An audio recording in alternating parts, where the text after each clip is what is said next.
affected in one way or the other. All of you that have come here also was a part of that, of course. That's what I mean. And please, as you are coming in, please share this. It's very, very important. I'm going to talk about something very, very important this morning or this afternoon, depending on your time zone. Please let our people come down here, our people in the coastal region. This thing has to do with every one of us. We are not going to leave anybody behind this time. We are not going to leave anybody behind. The enemy plotted very deeply. I have said this before. The plot of the enemy is out of this world. Only those who are in spirit will understand what I'm saying. Even if you are in physical, you also need to understand this. This is very, very important. We keep our shoulder up and keep also engaging our people in all ramifications. My name remains Mazi, but once again, welcome anyone around you. Draw nearer to your devices so that we can make sense out of this plot of the enemy. And of course, before I move forward, I will not hesitate to recognize Nnamdi Kanu there. That's our leader, the leader of the indigenous people of Biafra. For those who are joining us for the first time, for those who will be coming across this video later on, Mazi Nnamdi Kanu is the leader of the indigenous people of Biafra. He actually, lead this movement. He's a prisoner of conscience. He was kidnapped, while in vacation in Kenya.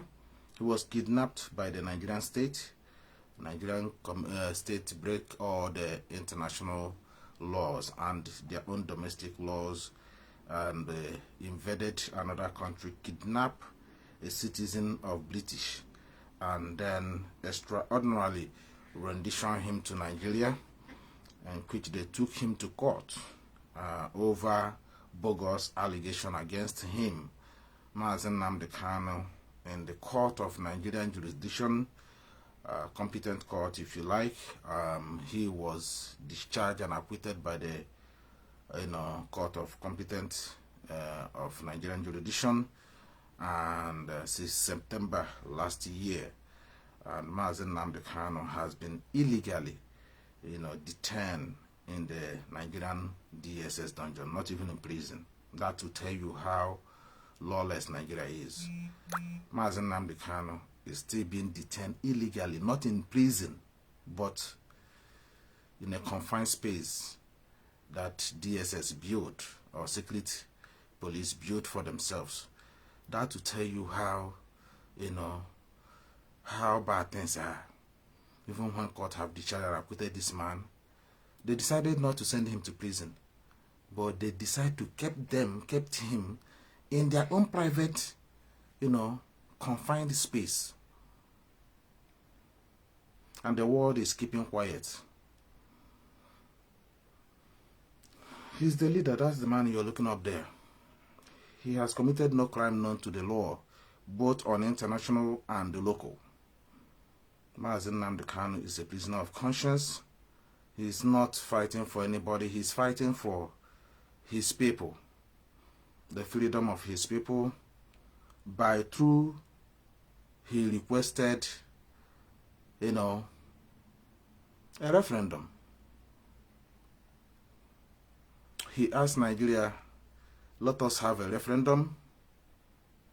If you defeat me in a referendum, this is exactly where IPOB leadership and IPOB family stands for. If you defeat us in a referendum, then we back down. Defeat us in a referendum. Let's put all this thing on a ballot box. This argument, this brouhaha, this hatred, you don't deserve to be president, you deserve to be president, you don't deserve to be Nigeria, you don't deserve this, you don't deserve to vote, you don't deserve to do election, you don't deserve anything. Let's put this on a ballot box. You are this, you are that. Let's put this on a ballot box in Nigerian state. Let everybody decide. Let Nigerians decide if they want us in Nigeria. Let our people decide if we want to stay in Nigeria. If our people decided to stay in Nigeria, People like me and a few others, and I believe IPOB family around the world will back off from the agitation. Because what has been, done to our people is out of this world. We've been killed in our land. We've been, bullied. We've been disfranchised. We've been dehumanized. We've been blackmailed in the so-called Nigeria by the Nigerian people. Politically, we are not allowed to participate in anything in Nigeria. Allow us to go, they said no. Okay, develop our land, they said no. Allow us to have access to our natural resources, they said no. Okay, use it to develop our land, they said no. Okay, let us have peace. Let us develop our land by ourselves, they said no. Okay, allow us to be the Nigerian president, they said no. Okay, let us have a senate, no, you don't deserve it. Okay, let us build a hospital, they said no. Let us build our road. They said no. Let us build industry. They said no, you are not allowed. Okay, let's bring other people to help us. They said no. You must be a Nigerian. And when the law favors an Igbo man, they bend it. When the law favors a Biafran, they bend it. They want us to remain as a slave in Nigeria, aided and abetted by the British, all due to the British. British hate our people with passion, and our people need to understand that. Look at the religion they introduced to us. Look at what it has done to our people, the psyche of our people. Look at the devastation. Our people becomes a guinea pig in Nigeria, in which anybody can come, humiliate you, brutalize you, blackmail you for whatever reason, adapt you, and then imprison you, harvest your organ, harvest your human resources, harvest your natural resources. That is where, as lower they have put in our people in the so-called Nigeria. And this is what gave rise to the Mazi, Nnamdi, Kanu, and IPOB today. And we are doing it in a grand style, calling the zoo, the Nigerian politicians, the Nigerian government to debate us in the public.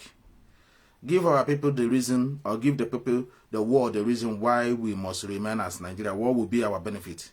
And they are running away from it. And all handwritings has been seen on the wall. 2023 election is a big one.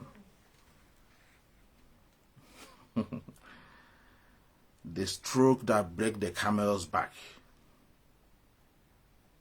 That is where we expose British and Nigerian state to the highest level.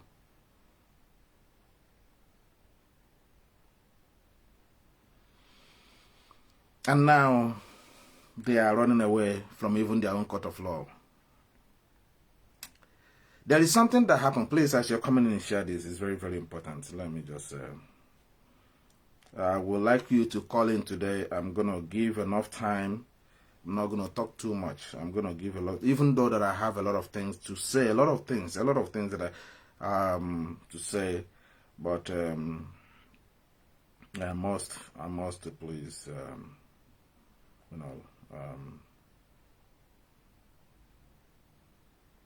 I must do the needful, please. I'm going to oblige you to call. It's very, very important. What we are going to discuss here is an eye-opener. We warned our people, and they never listen to us. Anything we say here, either on Radio Biafra or on this platform, ignore us at your own detriment. That's what it is. Ignore us at your own detriment until you see it happening before your eyes. You don't want to believe us? You will believe us when the time comes. That's exactly what happens to, Nnamdi obedient. And then the one Nigerianist. Igbo, one Nigerian is. That's what happens to them. When they realize this and think too little, too late, Abaraka na azala, ndị jiji na akonye. Echigo president wechigi. Unu chewezie mgbe a ga-enye unu la ahụ ya nene. Mgbe a ga-enyezi unu mgbe a ga-enye unu audience on a court of appeal. Unu egwu politics. Very selfish, blind politics. You know, selfish. No, no, no, no. Mama, so bad. No be here with them. Also, China will say, we told you so. You know. So please share this. This is very, very important to me. I want you to listen very, very carefully. It's very, very important as I'm bringing this to the attention of our people, because as I said in the past, if it's necessary for us to come in here, we will come in and update you. Very, very important. We are not going to leave anyone behind, irrespective each part of Biafra you come from. We are not going to leave anybody behind. Believe me, we are not leaving anyone behind. This is that time has gone home. We don't really, you know, we don't really speak and call our people to what is about to come.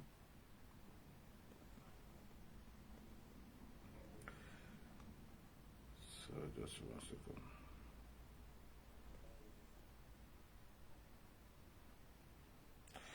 So I just want to pin the number here, so as I'm talking, if you want to call in, then you are kind of obliged to be, you know.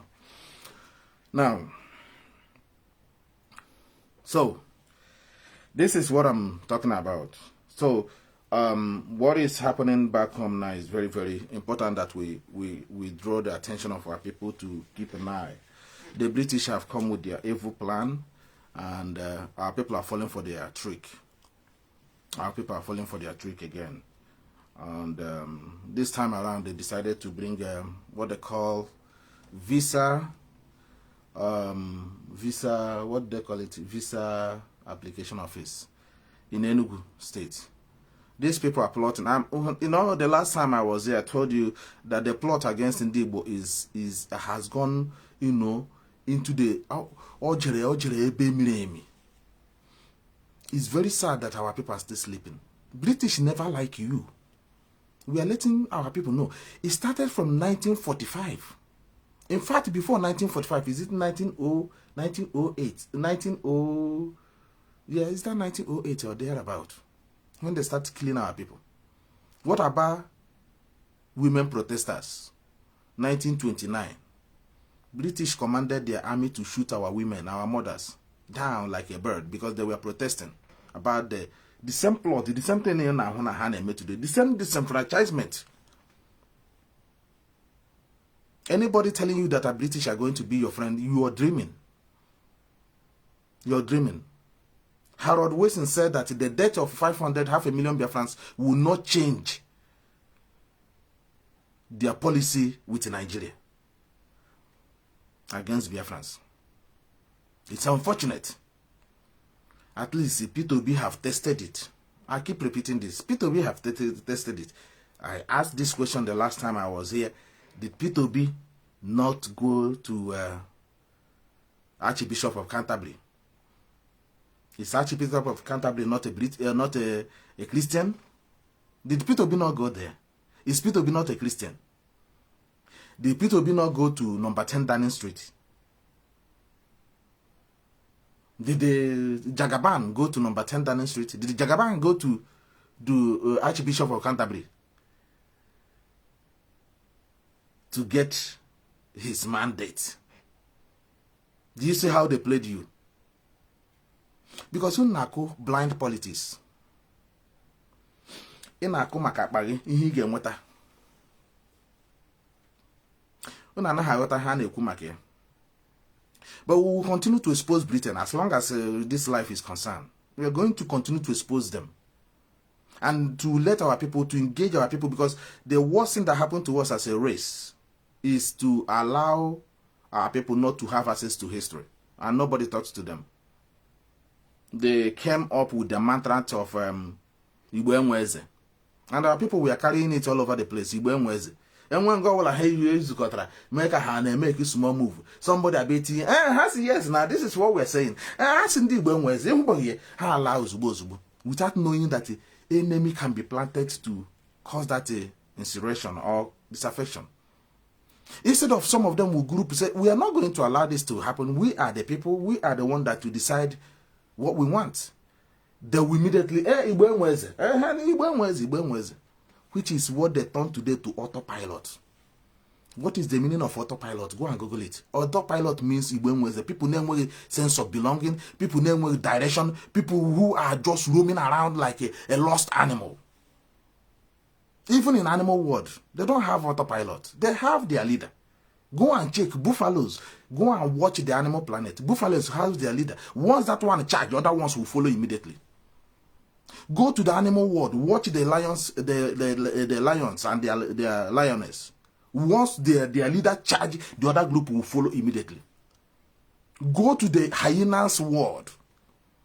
Once that one, their leader charge, the other ones follows. Go to the monkey department in the forest, in the Serengeti. They have their leaders. Go and watch the baboons themselves. They have their leaders that governs them. Come to the Western world here, the British, who is telling you that they have their monarch, they have their queen and kings, they have their prime minister. When they speak, their people will listen. People will follow them. It doesn't matter whether that thing is hurting other people or other race. Once they come out to use their BBC, their megaphone, their lying machine megaphone to propagate it, their people will kill. It's only in our own area. We do not have radio, apart from Radio Biafra. We do not have media. There is no leader whatsoever. Because as Nunu Igbo Enweze, half of Mugo ka ha kpọ when I have a hachikule lunu ka na akpọ People's Club. You go and look at them. Old fools, you go and just look at them. Geriatrics. They don't understand what the world is all about. They don't understand what the world they are living in. They live on it and defecate. That is their life. My hand that is the only hybrid no wa. And when anything. And when anything Hana represent. Hana represented and the Goku Maka their race. Hana in America now, go and check them now, go and watch them in UK. They use them to scuttle any group or any individual that rises up to save his own people. That's what they are now. And I had the letter. And they meet you, and we're in front. Do they have one? We will continue to expose their ignorance to the world. Since they decided to come on social media to be disgracing themselves, we will help them. We will help them. They will do this, their nonsense, and they will video it put it on social media. The whole world is watching them. A particular race. I the other time. Or no social media. Go and look at India buying Jesus on social media. Go and look at them. Man, this is a comedy. Destroying our identity. Destroying who we are as a race. See him on Facebook. They will be disgracing our culture. They will disgracing our anything our image. Bandi case here chicken end. In the case here we are there now with their nonsense. The mother will queue up and be watching. But when we come here to tell you the truth, you will not even come. You will not even listen. You will like Eba Haga na Trogashi. Eba Haga na Mregi, declaration after declaration. We are here to tell you the truth, to expose the ignorance in our people. Because the reason why we choose to come here as well is because they're also here. I can't be here, somebody will be taking Igbo identity, destroying it on the social media. Taking who we are, destroying it on social media. See, because he monetized, he want to eat money from Facebook. Because Facebook this program. Tell me other race in the zoo and they're buying the zoo on social media. Both in the church, both in the name every time one and a banala. And Remakota, I sack about store daughter. Now social media singing name a deliverance. The whole world is watching. The whole world, other race, they will be asking. If they are not talking about, industrialization, they are not talking about development, they are not talking about engaging in anything. They only stay on social media, deliverance and miracle. You are watching it and liking and sharing in the name of Ndioboda. Tinubu, Jagaban did not come to Archbishop. Didn't know, but they gave it to him. All the run around the 191 community. What is it? I'm not saying I need to say the way Legodi Fanoba, our own brother. See, I will represent it. Legodi Hobrana na social media, pro family basis na UK. These are the people who need. Even looking at him, the way he presents himself, do that look to you? Or they can do reasonable. More won't get use against our people. We'll contact him. More we'll get in touch with him. Tell me what became Nezuzu di hanga bro family gefutana. He say na aja white man Jesus aja ekele. So what about in the umunna ndike no no? What about the youth? Iwere la hia nene lebe nene akpo hia. All this they are useless gonna. Wa chak or yak bubu. Mele ha akpo. Please go tell me, remind me the name. My hemado na no na feed na you will not know. We are not into killing people, so we won't know. But he who are around, bring why? Tell me why he shouldn't not among those people you were black in VM or Kada, VM machine. How you that black and by cinema and vigilante? Are they not up to teenage? Are they not up to a man? Can you not? Did you not see it? Did you not see his children? Obla show unu. Nunu wundi ndi beribe ndi mgbe bịara ka ihe omekwe ihe ọnụ n'elu trọk na-etro unu la ahịa nene ka ihe unu na-akpe na-etro unu indomie na-video unu the whole world now watch here. Pump action. Thank you very much, my brother. Pump action. That is what he gave to the youth. But labor kpọrọ ụmụ ka ebe na UK here mee video Kunu me as a successful person. But he took the young youth, Nyapon passion, set her up with the Nigerian police and military. And now Babu say her. Equal her program, but she bet Purumo can be a UK here bed was ready. And we are talking the freedom of our people. Do you see it? I'm not gonna make sure, like I said, some of these people who come on social media here will be disgracing our race, making us look, wretched in the public. And once a reasonable person from our own race or land come out, they'll be using this kind of people. Like if I know now level all of you, the mentality. The mentality. Only African person who me have been on social media on the streets of London. No video abo jachinekam. Talk. More things, more good things are still going to come. Gonna watch here. They happy. While our own youth has been decimated back home.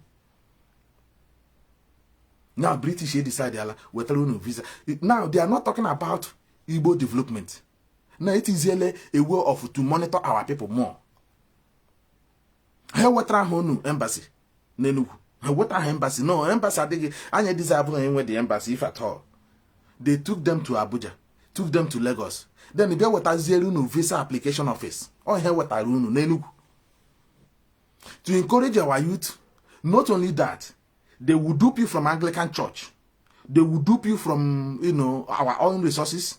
They will deny you access to governance. They will deny you access to road and development. They will now dupe you with the visa. Do you know how many millions of our people now will be our people get now say how got visa office na Enugu. And then Abiapa deny the visa after what millions will you again hand up with the money still I got issue the visa and you can 6 months probably yeah more I say a lot. Do you see what we are saying? Our people need to understand the Odu plot. I'm not going to Odu plot against our people. We are just here to rant or to talk. Naturally develop organize a visa application office to Enugu. Is the High Commissioner not come? The High Commissioner of British, but at the other day Oku visa Igbo development. He develop a Igbo. Man, I do say a British man said that at the death of 500,000 Biafrans will not change their policy in Nigeria. Now we'll come and develop Igbo land for you. Then what about oil spillage? They have not cleaned that. They have used oil spillage to destroy our ecosystem. But they are talking about climate change. Now, is Biafra land, are they not on this planet that somebody is polluting our ecosystem, using oil spillage to chase our people out from their communities? Where they could not chase them, they will form insecurity that place and kill our people to chase them out from the community. All the things that you see going on in Imo State, where the whole places they have insecurity, that is the area they are laying the pipe oil line. Now they have come with the distraction of a visa application office. Our people are just dumb. You know, I church. A church name moon engage. Now they make you to believe. They make you to believe that your problem, you should blame it to unseen spirit. You blame it on Satan that you do not see. The irresponsibility of government and under developing our land, you blame it on Satan. Now, Joge, how is it possible? How is it possible to have employment where you have a zero industry? In my little community where I come from, I don't know church now, I don't party everywhere. I don't know church. Church, I educate those I ban. And when almost up to, will I say, in a small community that is less than, it's not up to 5,000. We are not up to 5,000 in population. But when we're more than, if I count it, when we're more than 100 churches. More than 100 churches. And none of these churches agree with each other. Choosing a particular there. ACU, you cannot put ACU, not there. Anglican, not there. Cathedral church, Catholic, not there. Even the worst part of it, all the cathedral churches and the Catholic churches, not there. They don't agree with each other. That's the worst, the most painful part of this. Even the Catholic themselves, they don't agree with each other. The same community, fighting each other. That is the worst. Even in the same doctrine, they don't agree with each other. The plot was out of this world.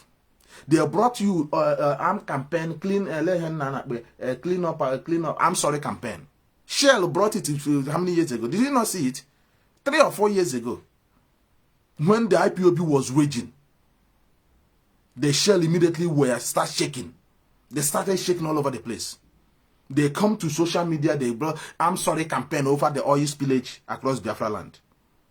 Where is that oil spillage? They use Sibanjo. The Sibanjo came and they promised heaven and earth to deceive our people in the coastal region. To deceive them. They fall for it. There is no cleanup there today as we speak. Then they came up with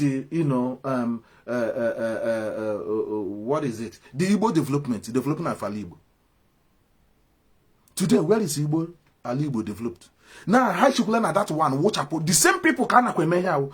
See no gaga presidency. No gaga presidency. How could people be property and our Downing Street? Made it to look relevant.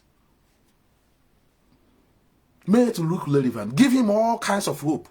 Give Igbo people all kinds of hope to abandon Mazi Nnamdi Kanu, to abandon the struggles, to abandon that Peter B will go. A divide that our people lose your concentration complete. A fool. Igbo president are war hanala ne. A war hanala.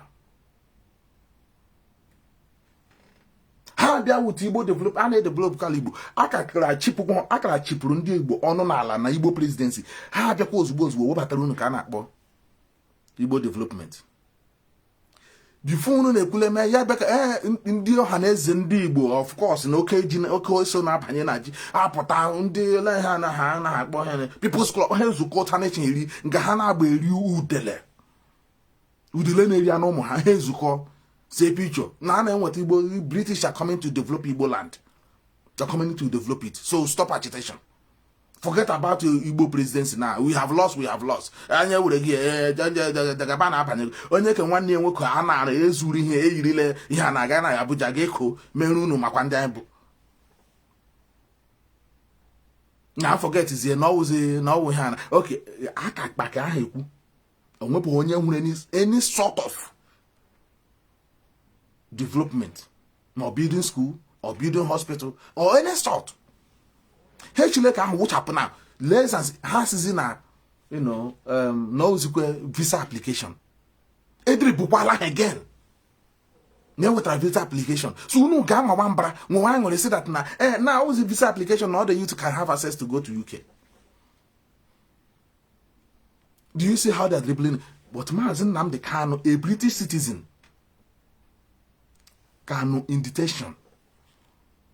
They are talking about visa application.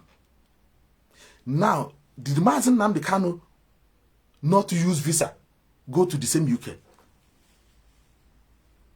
Mazi Nnamdi Kanu ojakuku na ga UK. Or what won the same visa? How did they treat Mazi Nnamdi Kanu who went to UK and become a British citizen? How do they treat him? How do they treat him? How do they seize him? So you will be important now. So you want a visa, UK visa, you will be treated well. You'll be respected more than Mazi Nnamdi Kanu, who went there and studied there.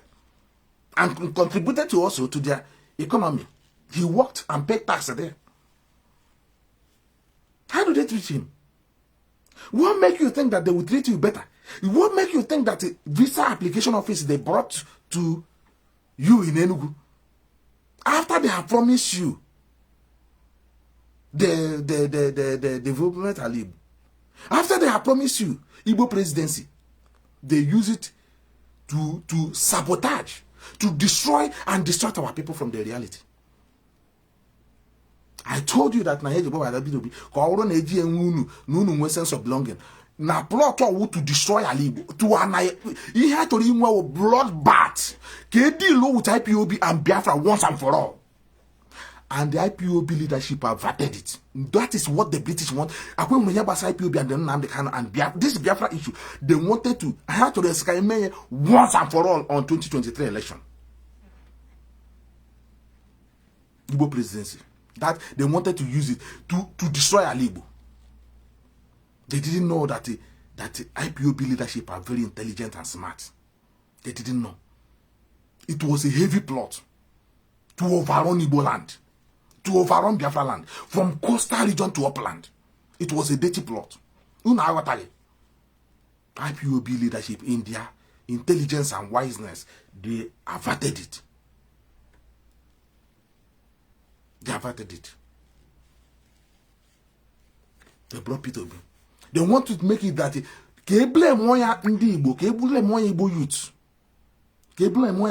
that no one America Peter B winning. Therefore, the reef, the anger, the bloodbath, the killing out of this world. Because onwehonyi Igbo gareji anya ahụ onye Igbo ibie, onwehonyi Igbo gareji anya ahụ onye si ya onye IPOB, onwehonyi Igbo gareji anya ahụ onye si ya onye Biafra or mention Biafra. They wanted to destroy it once and for all on 2023 Igbo presidency. The internal war had to recreate Garadi wars and what was happening in South Sudan. I will talk about South Sudan later on. I won't today. What happened in South Sudan? It's a different thing. No, Hannah worked that in it just to mess you, just to get you. It's a different thing. South Sudan fought a very good fight. It was an invasion that came to them and they stood their ground and fought it. They fought it. It was a total invasion. The same invasion you're seeing in Igbo land today. It was the same invasion they had in South Sudan. In Sudan, or if you like. And the people of Sudan, they fought, they stood their ground. And eventually the country were divided. They lost a part of their land, South Sudan and Sudan. They lost a part of it because foreigners invaded them. Caused a rift between brothers. But in the process, they lost a bit of it. This is what they wanted to do in our own land. But that's a different case another day. I will not talk about it today. Our people need to wake up to understand what we are talking about. The deception in the higher place. Unedribble in the bany. No, blind politics. Now they will go out, they will use this. You see the time I warned our people, and I will continue to warn it here. I have told the Igbo youth, Biafran youth, stay away from Ekperima. Ekperima is an agent that they are using to detect, to identify people who has Biafra or IPOB. In fact, people who have Biafra at heart. And once you are detected and certified that you are actually a bona fide who have a Biafra at heart, they will take you out. Because Haman and the full soldiers, and they got log Biafra, when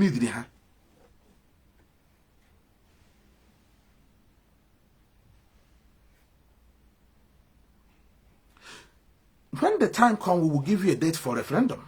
But first of all, you have to be sensitized. You have to be sensitized. You have to understand the reason why you need a referendum. Some of you do not understand it.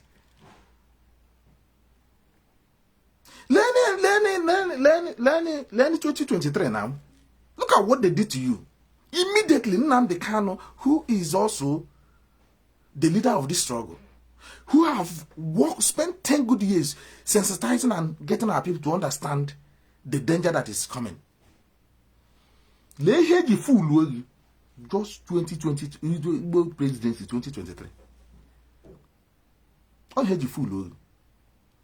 I want to house a little thing. I fear you dangle and you capitulate immediately because you are not mentally tough. Actually, date for referendum now. Some of you I would want thing that I would small thing that dangle again. The same thing Henry. No half Mazi Nnamdi Kanu.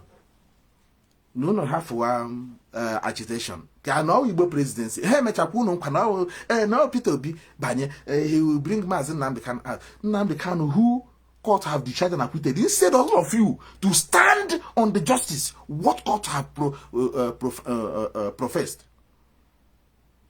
Instead all of you to stand up and demand that Nigeria should obey their courts. Una say no mbe Peter una anwaru unu tinye n'aka Peter Obi kunu na Peter Obi nwe log ahead kunu ji hapu ahia unu okay even though that the court have discharged acquitted Mazi Nnamdi Kanu we will wait until Peter Obi goes there. That is the way they mess your brain up, because they know how to play you, they know how to fool you, they know how to mesmerize you. British. That is why they destroy history. That you will never lay your hand. Look at where have you not watched the video? Where I went to. There is a one that I will post. I don't know if some of you might have watched it. There is one more that I will post. You will see. More than 50 years.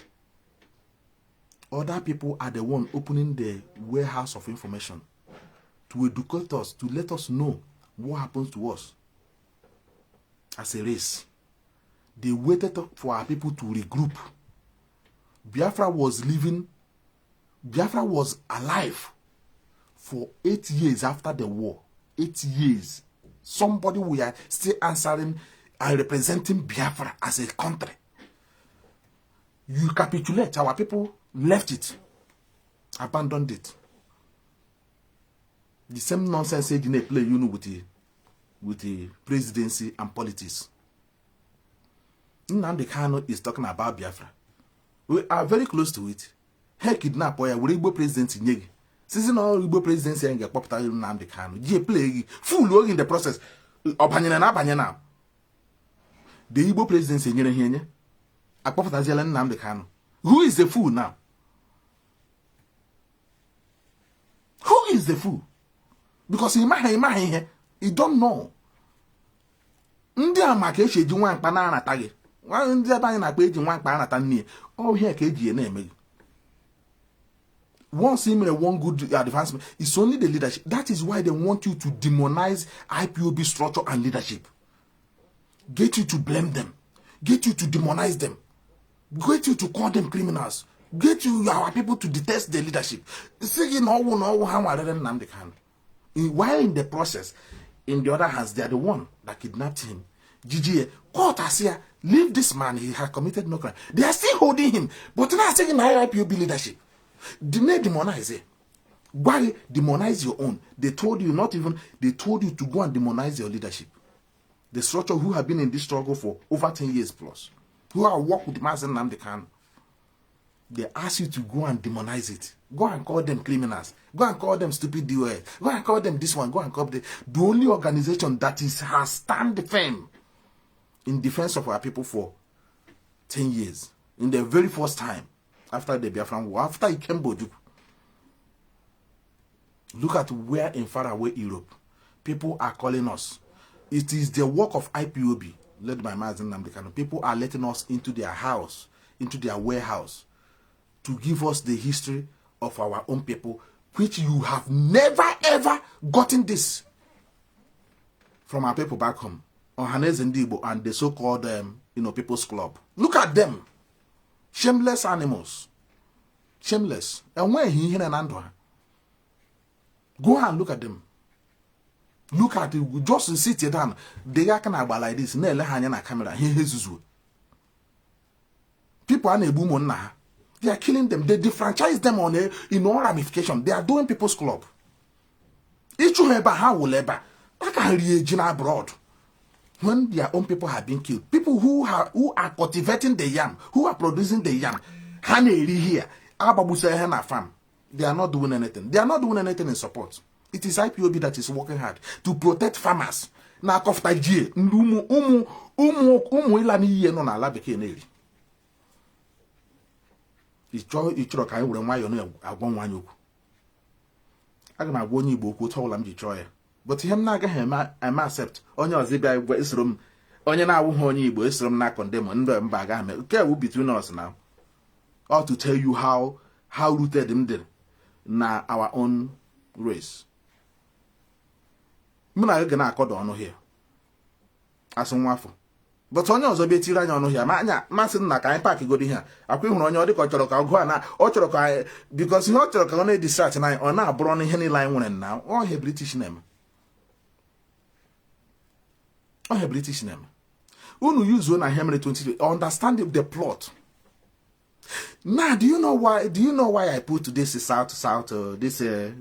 cardinal points here? They fool our people. They could not allocate them in any cardinal point because they want to use them to divide them. They could not allocate them to any cardinal point because the same people now, you can't say this. You can't have seen onye no here now. Onye no the same place no.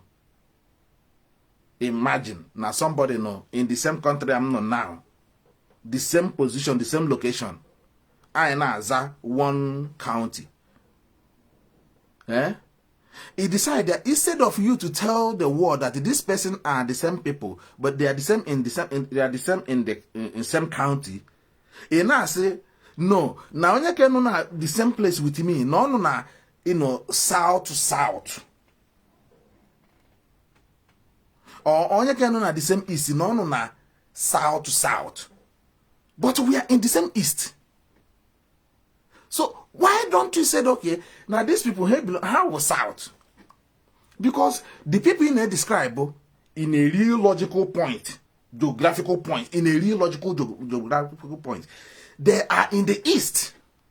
So you cannot allocate them to a south, because once you give them a south, now you make them a whole geographical area in a cardinal point.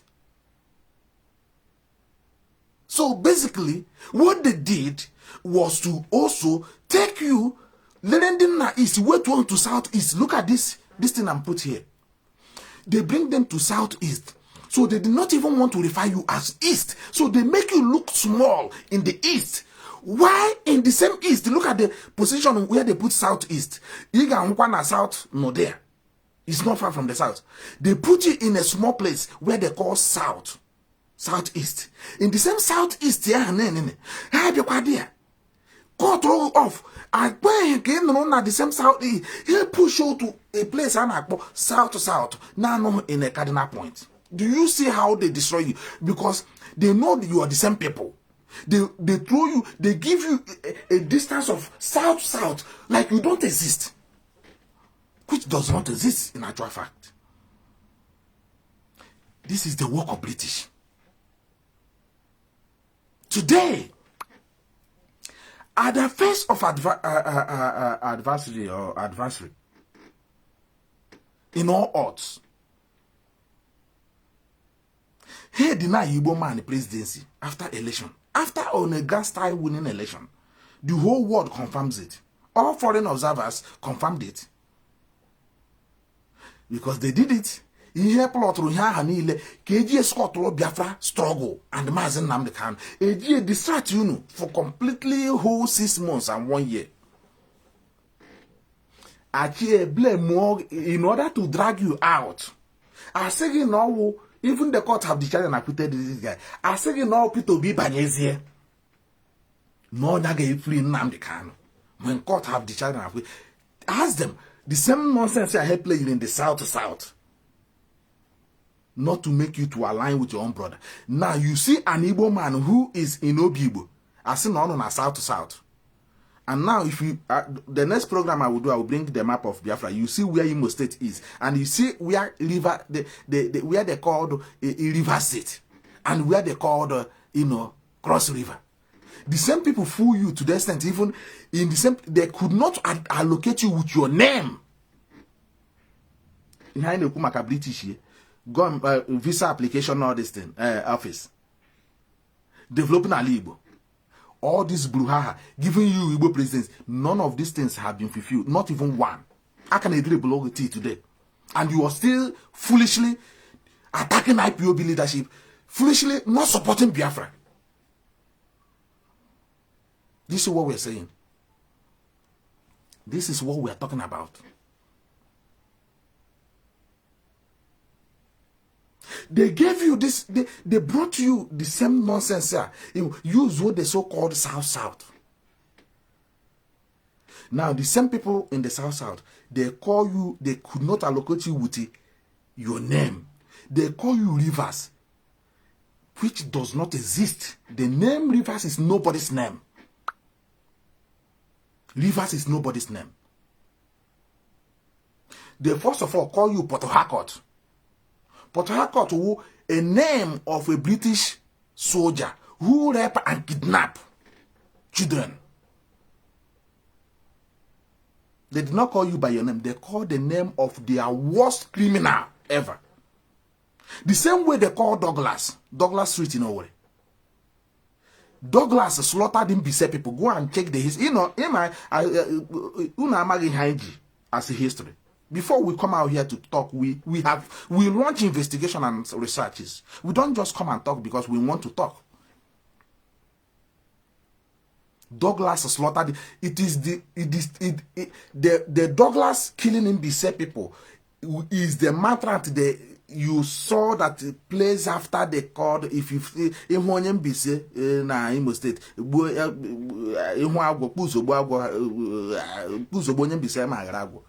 it was Douglas mantra because Mbise resisted Douglas administration, when he was governing, when he was running Imo State or running Owerri, as the case may be. By then, there is no Imo State. There's no. It was called Owerri and the provinces. The Douglas administration, who tried to steal a lot from the indigens, they resisted him. They resisted him. And Douglas commanded the lead army that came to Ahazo. He slaughtered and burned houses. So the burning of houses you're seeing today was British was the one who introduced it. What we are suffering, the burning of houses you are seeing in the whole East today, it was British that introduced this type of intimidation to our people. Douglas led army that invaded him. He said they slaughtered from Ahira, they slaughtered our people, burned houses. Go and check it. This is secret that you will never hear it. That is why if you hear when they said they bound history in Nigeria, this is most of the reasons. Because someone here Gano, you wasn't serious. I cannot hear accepting these people to be our friends. British are not your friends. British are not your friends. Whatever they give you is to destroy you. That is why we're saying it here. The reason they bound the history, because they know what they did. And the street of Owerri was named after Douglas, who slaughtered the indigene of so-called Imo State, or Owerri people, Owerri province. Do you see it? This is what we are talking about. We are taking you back the history so that you will understand the reason why we must leave Nigeria. The reason why the only last hope, the only fallback, the only savior, the only thing that will save you as a race in that geographical location is Biafra. Otherwise, if you're going under the banner of Nigeria, you will be destroyed. You'll be destroyed. Your business will be destroyed. Even okay, we came. Did we not warn you about week? We came and learn demolish. Go and look at the videos now. Na Abuja. What's that you go? But higher that market here hungry destroy here. The same thing no Bibo. The same thing no na River State. That market here hungry destroy here na Abuja. Was there before Nyamabia Guinea and the Fulani and the destroy here. Hey, Cherokee and Yibo destroy here. Then tomorrow you will not point at Fulanis. Not the Nigerian state. You won't. Oh, we can now. We call one Yibo. I know I destroy here. You know, Abuja.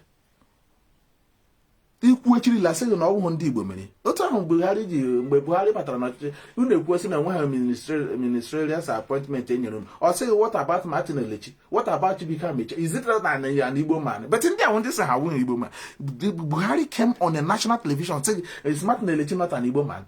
It's Chibika Mechi not an Igbo man. So which ministry that you are talking about that I'm not included Igbo people in my administration?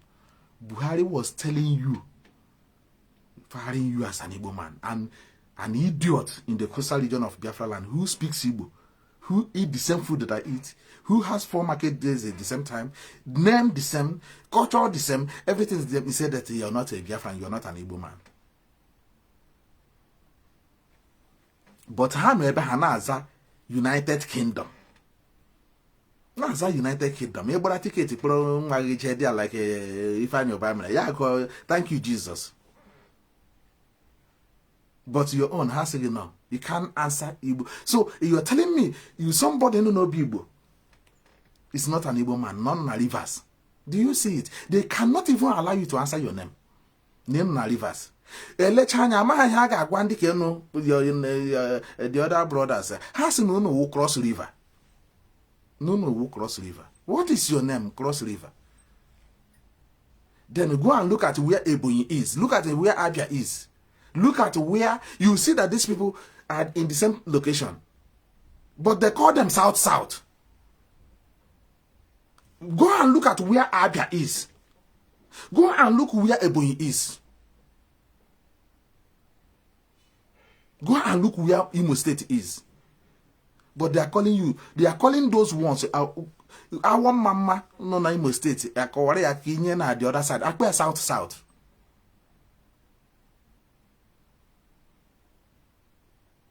How does that make sense to you?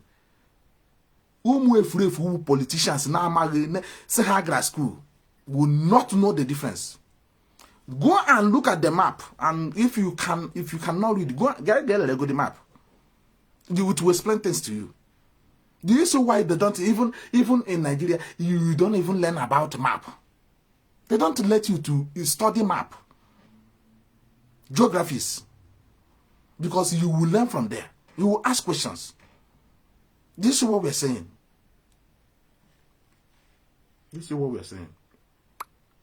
Now, in the South, Mbaro Brona Igbo man presidency.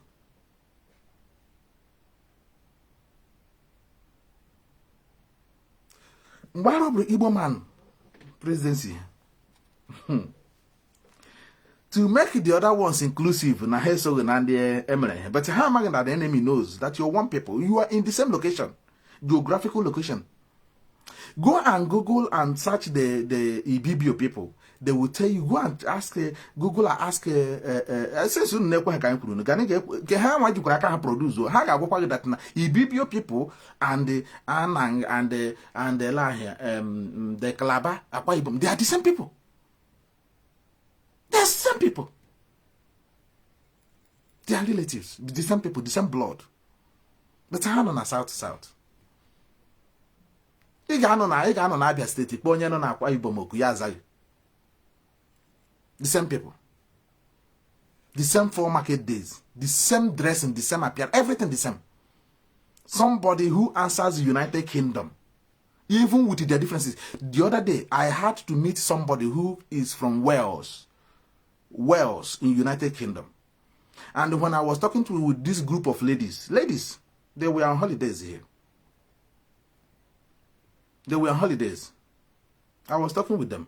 So what are you guys? They said that they came in the morning, early in the morning, and they said they are returning the same day. I said that is very close. Yes. So and they were speaking one strange language. It wasn't English. I said Wales is in United Kingdom, and they were speaking. They said that kind of weird language. I said, what is the language you're speaking? Your accent is British. And the language you're speaking now is completely out of, or is it English or in a different dialect? He said, no, it's Welsh. I said, really? So do you have a separate language you're speaking in Welsh? He said, yeah. They said that they don't want to, lost their language out of British. Out of UK or you British. They said they don't want to lose their language. They maintain their language and also speak English. And they identify who they are. But British came and said that you that speaks the same language with me, you are not an Igbo man. You are in the South. And you are accepted. Today they destroy our ecosystem. They destroy our coastal region. They destroy our land. They are laying a pipeline from mainland to the coast to Europe.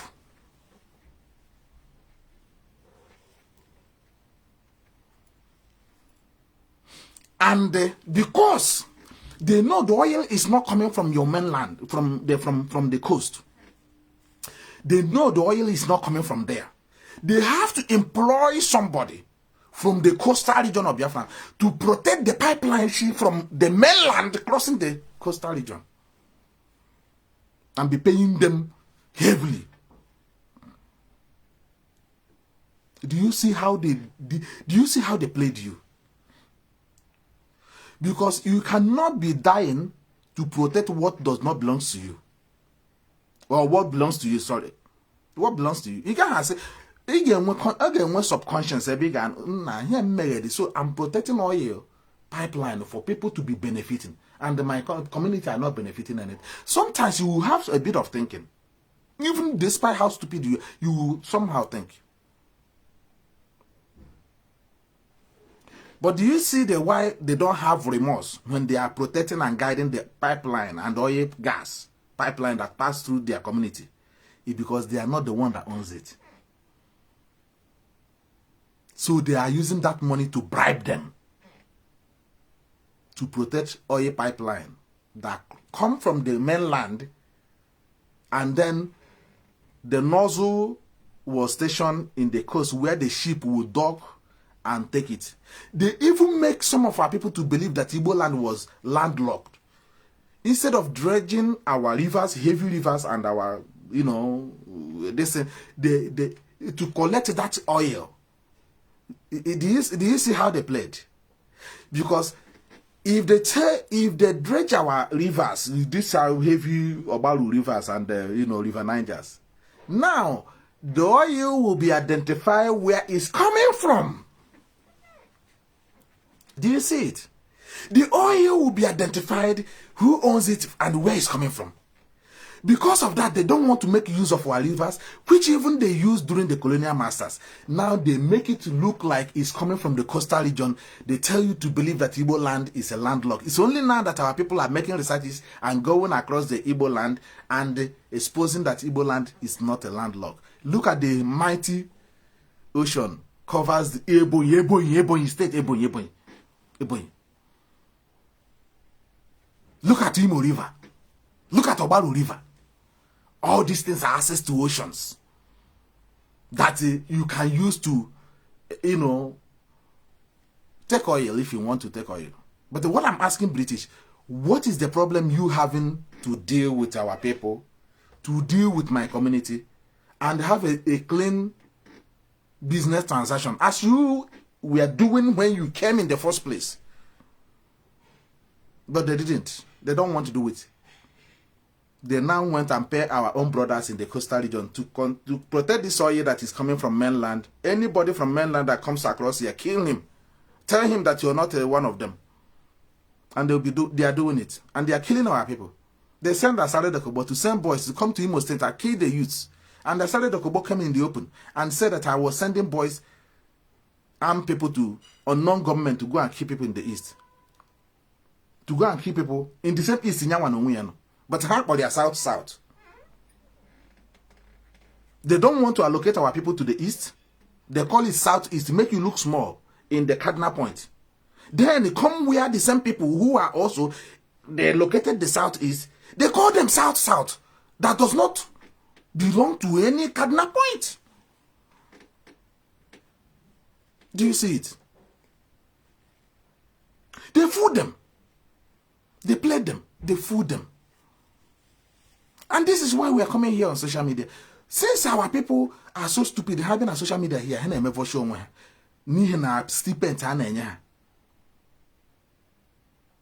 they introduced this church all over the place. You see what the damage they have done to the psyche of our people. They misdirected your mind to believe that what is your problem is Satan. It's your ancestors.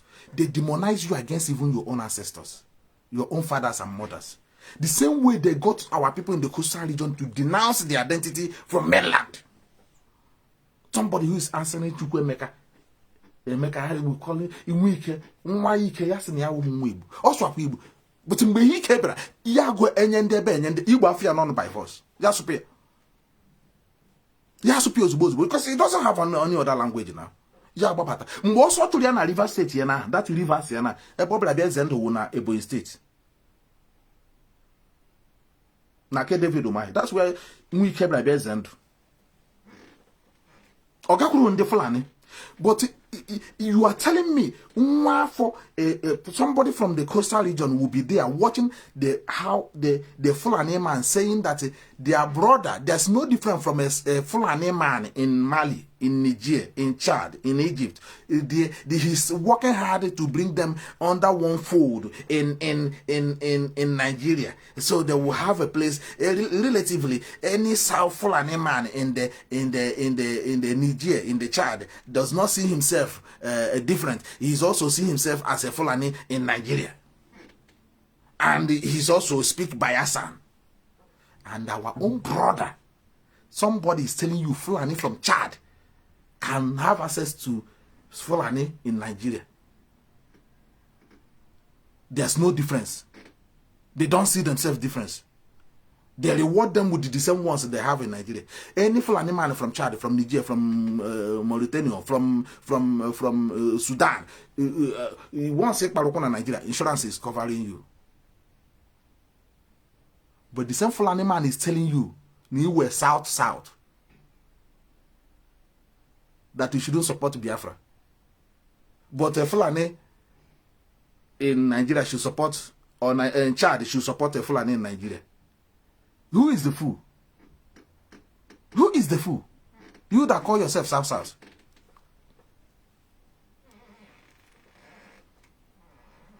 You see, behind the wall here, our pills, bitter pills, kind of here.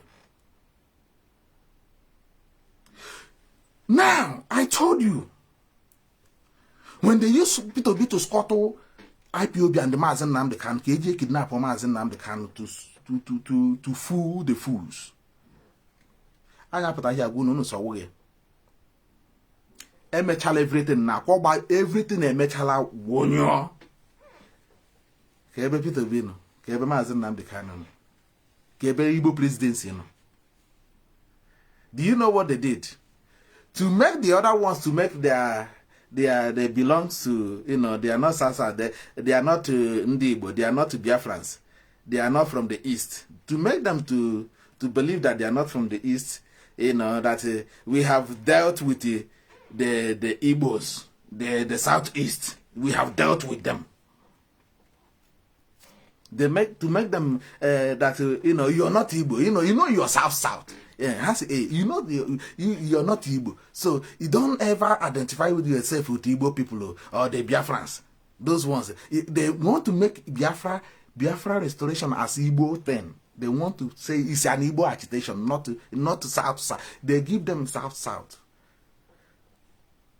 Do you know what they did?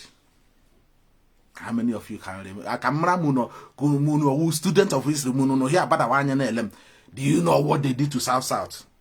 After the scuttled Peter Bina, Bali IPOB, Bali Biafra restoration process, Guanam Hammer and the South. Camera Munuchu no there. Guanam Hammer and the South, because Unana here, Leman, Unana here, Lemaniaca, Kuno, or did even TV kind of, but Guanam Hammer and the South Camera Muchu no Kotagai by an agama, just no, Guanam Hammer and the South after an Afro behind Egypt be, you know, slow down the coming of Biafra. Because I had here, man now. Because they be creating insecurity, creating non-government. Ne bunde bani, ne hippie on Nnamdi Kanu. But the same East were one of the most 100% peaceful vote or election, 2023. You see what we're saying? Ke him in the South to book actual monu I watch here. What do they do to the South? Camera much you know there. Watching eke. Mazi si you check there. And those are brankety because I have oh yeah confusion na go no na got here. If you understand the way IPOB operating, man, that na, you know, it will take you years to bring it down. Hanging in the South to Senate president. I had your reward on the South. KJ come on her down. Soon I won't be back. Unu obedient child. The ones that call themselves obedient are not obedient. They are fake. You people are the real obedient child. But do you know what happened? Nga have the nap one the ejiriye come on her down. Lazy the big brothers. Eh? Mazi history wobre. A lady big brothers about our house bozubo. Not IPOB, their political yana a flat, hardcore flat, kutu complete. Politically, Ndibo no flat in Nigeria. See, a raise to the bar of sense of hope to indicate across south to south, the same Ndibo. ịrọbụrụ Paul dị kwụọ Silas ka sọ onye ka ụgwọ ọhịa mere ha ndị ka ehe filu na ha abatago na ọgbọ. Do you understand? He filu na abatago na gịnị ọgbọ na ha enwego connection. Ha echefuo ihe mere la ahụ yanin onegen. Ha echefuo ihe mere ka mbidogodi. Ha echefuo ihe mere Jonathan. Ha echefuo ihe mere onegen. Ha echefuo ihe mere Chibuike Amaechi. Why did Chibuike Amaechi go underground now? Because Chibuike Amaechi realized what happens to him as something that, like, do you know? Akpọrọ Chibuike Amaechi kpọbịa n'ime ụlọ na-erepụ ya. Ewure ma to ban ma title niile ji blindfold the guy na-erepụ ya against his own people. Onwe can around the job. Can you in my hand? When you hear house nigger and perfect, all we hear you Chibuike Amaechi to achieve everything. They use Chibuike Amaechi. They use Chibuike Amaechi. Everything, even to the last minute. The last minute, how about Chibuike Amaechi? Go and remove the railways, rail lines, no na Enugu. In the whole East, Chibuike Amaechi get removed way. Before the final time, any man up. They make sure he did the same thing in Buhari's administration to achieve it. He went and did. But Chibuike Amaechi he couldn't believe it. Chibuike Amaechi now disappeared in the arena of politics because the shame is too much. And Jagaban for inauguration, not the 80 year government. He said, no, you people have used me before. I will not allow you to use me again. That's what come out from Chibuike Amaechi. Can you believe that? Chibuike said that he was used, that he will not allow himself. He didn't go for the inauguration of Jagaban. Go and check it now. Enyim ke okwo no nyi iberibe na ama ha anye lele na ka aroro wo Soludo. He play Osia we professor. He went there, they disgraced him. They disgraced him. When we tell you that I know there is so when we are talking about our so-called selfish elders and politicians, if we are not explaining things like this, you guys say IPOB, they are insultive. That's why they are not. That's why they don't get support from their police. They insult everyone. They are pushing everybody away. Who push you away? Who push you away when you're playing this destructive, dirty politics against your own people, at your own detriment? Look at where they kept Chibuike Amaechi. Why Chibuike Amaechi disappear in the arena? Chibuike Amaechi now act like Ndocha. Why people Ndocha? Once they are out from politics or they will go back. The way you see David Cameron disappeared is the same way Chibuike Amaechi disappeared. David Cameron came down and said that he doesn't want to have anything to do with the politics again. And they respected him. They no go anywhere. My international auto Tony Blair, this mother called Tony Blair, is now Warwick and Katara Gary from Middle East everywhere now production. Nature when Yaka Prime Minister. Do you see David Cameron doing that? Have you seen David Cameron since he left office? Have you seen him? He said the same thing Chibuike Amaechi said. He said that he doesn't want anything that has to do with the politics. Yeah, like Burumu. Oh, here Chibuike Amaechi discovered he couldn't bear the pain. After they caged him in the north, used him against his own people, destroyed the whole Mbamri. He sponsored Buhari's president against Jonathan. They used him. Destroyed our people, destroyed our land. And today, where is he? That is what we are saying to you. The stupid, idiotic politics our people are playing. They are not using it to bargain anything. Here, be their own. Use it. Both even the British. Me, Hojo. Jamoto could me everywhere. Ubo, he bidos was Banyan, use their media preponderance, activated everywhere. Uzubo. Ana on. Ana code on. Ndị Fulani ahụ na that thing wo a bargain. No a bargain. Na ọrụ na ha emeghe something. Na ndị a na-aga ịnara ha ọchịchị. Ha chi Igbo mbịaka chụya. Chi Igbo ka na anwụ gbakpa gakwurie n'ụlọ ya gbakọrọ ma ndị ofe mmanụ ha mana ha mere na ha ezupụ Igbo ozugbo. Use their brother no na here na si na ejidere that place. You smart ndị na-use ụmụnne ha. He use brother no na Kotonu. Ji preserve ndụ nwanne ha nwoke.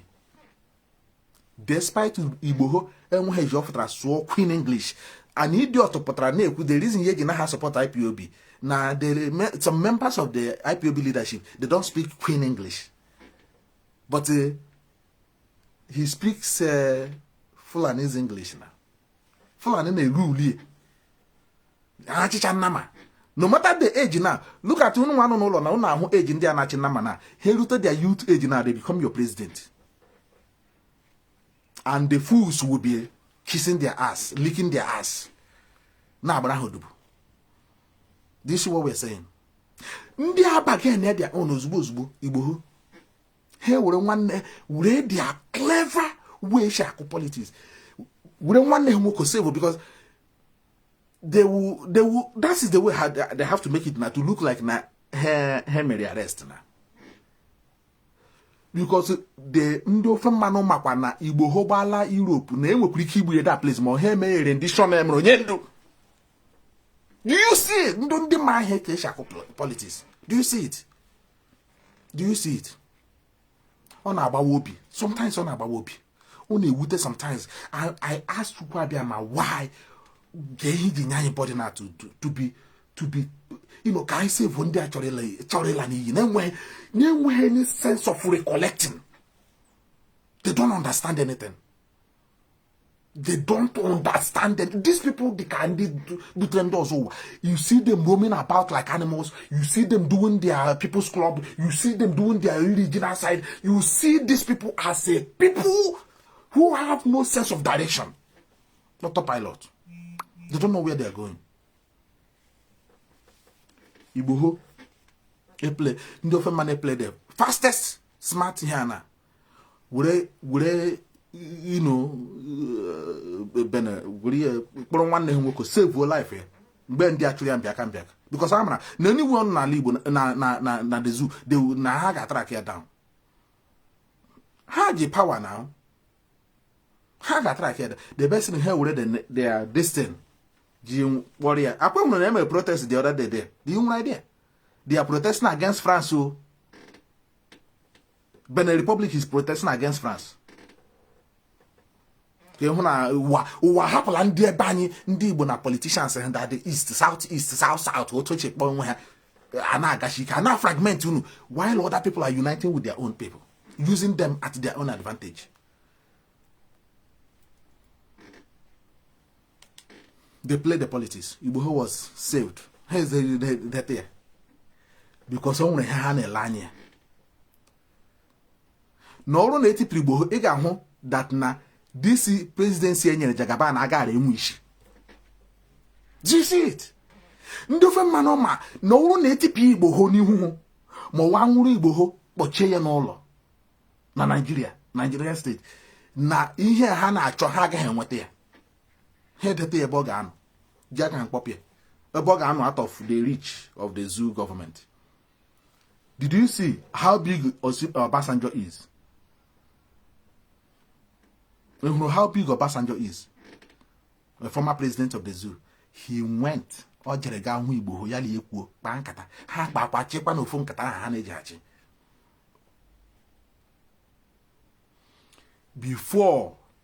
the election commenced, help Goduzo declare air free because only the immunocomwe. Maka here and here be gonna get man ageko. Only the immunocomwe. Ha popote. May hana. Kono. This in case all my isi agaha. Now, anya nyezegi support itro ibidezi agha the guy abata na ya nwayo Osibanjo na ekwa the other side na monitor kwani asrock na monitor everything Megan Jagaba na abiakwala to tell you how they operate. Jagaba na guys here na do the work convention conference Gadia sit here in their midst. Go they will do the one national anthem in loyalty. How Kroto no one is full backup. Ndi Igbo na Igbo presidency.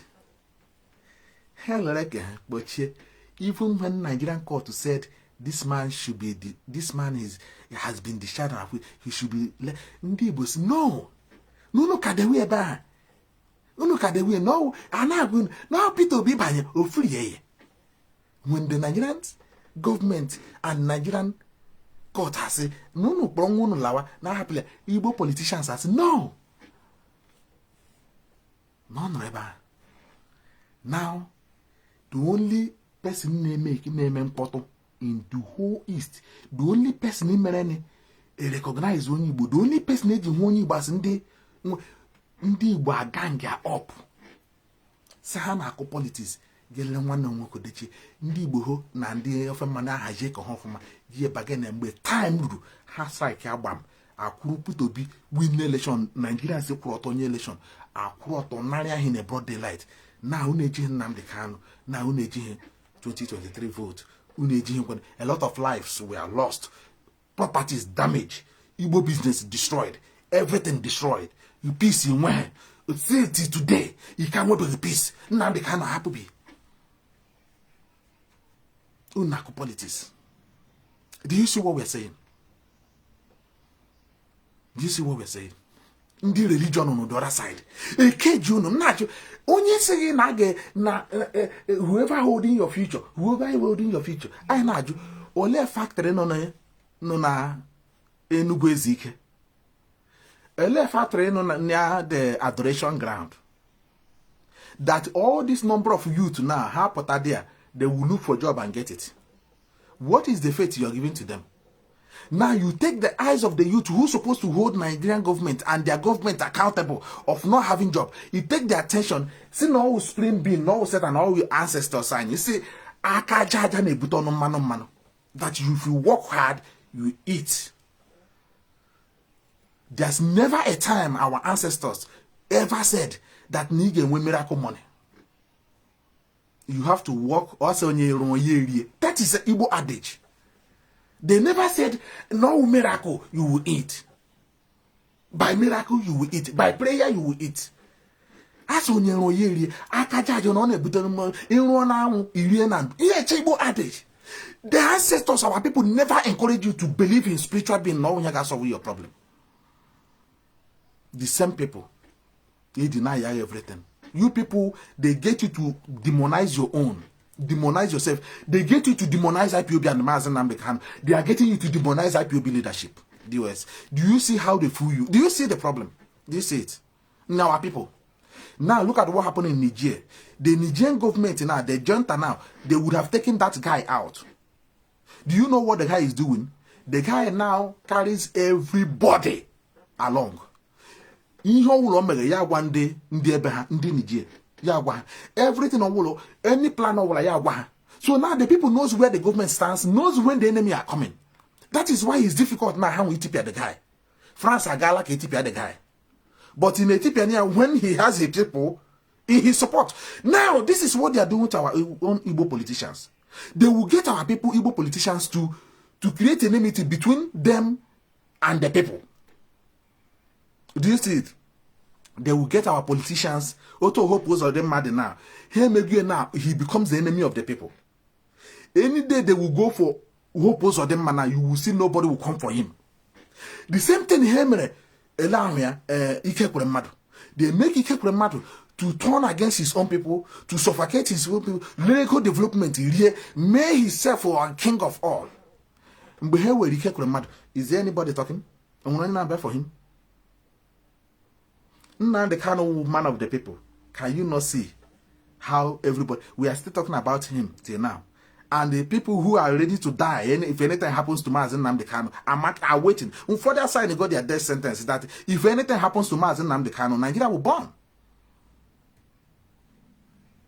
Akwemuni are the man of the people. So our people that are supposed to have our people, these are our politicians, they're going to have the support of our people. They are isolated themselves from our people. Against us if you don't vote for APC. If you don't allow the killing of our land, the burning of houses to continue by hope of them, that you people will die. Hey, Chilek, Yakwa Jesus. The same religion. They use religion to distract you. Those are they. Traffic is set here now. My father is here with power. My son, how chap na traffic. No zona de gemma. I want you to give one when in a gas. Good amagi history. Now, the Igbo presidency, head here warrior bany, La Akpabio, hell is the Senate presidency, Nya Akpabio. They give it to Akpabio to count and make them feel that they belong. Now, let me tell you what is good. Look at I put Akpabio there now. Let me tell you what they are talking about now. Eyuzugie against Ndigbo now. Eyuzugie. Let him again now. How to Akpabio? How to me impeach? Let me explain it. So maybe I may not read it. It's a news here. I had it came before days now, but I haven't got time to come on live because of my trip. You know, so I'm so exhausted and I need to put some certain things in order. You know, because I do work when we are working hard here. We are self-employed and we work hard. You know, so miracle here. You have to go outside. Even with the everything life, you just in a government stipend, they support you. But we never, because of that, it will tell you that the orientation is different. Even though you see in a today, decide something, but that never discourages us from going to work. You fools, that are supposed to go to work, church now don't go to work. That you should pray. In a young youth, pastor na money on our will enter his account. That is somebody will call him for a job when there is no industry. The space in industry, church here and there. Ghana community is over 100 churches, small community, over 100 church. Kanu, no single, not one ebane pure water. Every Sunday, they will go there and pray for job. And here we can tax communities for years. Church can naga. But no, I can arrange it today. Church, my father be there. I tax her. I can matching kuna rob our community. Na general the church today. And when you try there, I make account every end of the month. And when you know any trade, it will again and Agasan district or Nana Agrana district. I get my account about MH account. It will let the money. It will be to America. Ebe will be headquarters of the church, the founder of the church, Assemblies of God. But then in our local church, and we have toilet there. Eba na nyuma mre nwe. Toilet, ordinary toilet. To tell you how wicked these people are. And one toilet, and one proper toilet, and a flush in your mom in that place. But I know they are not contribute to it. Then church building there, more one work as Zinkishi maybe. I got taxing the same people.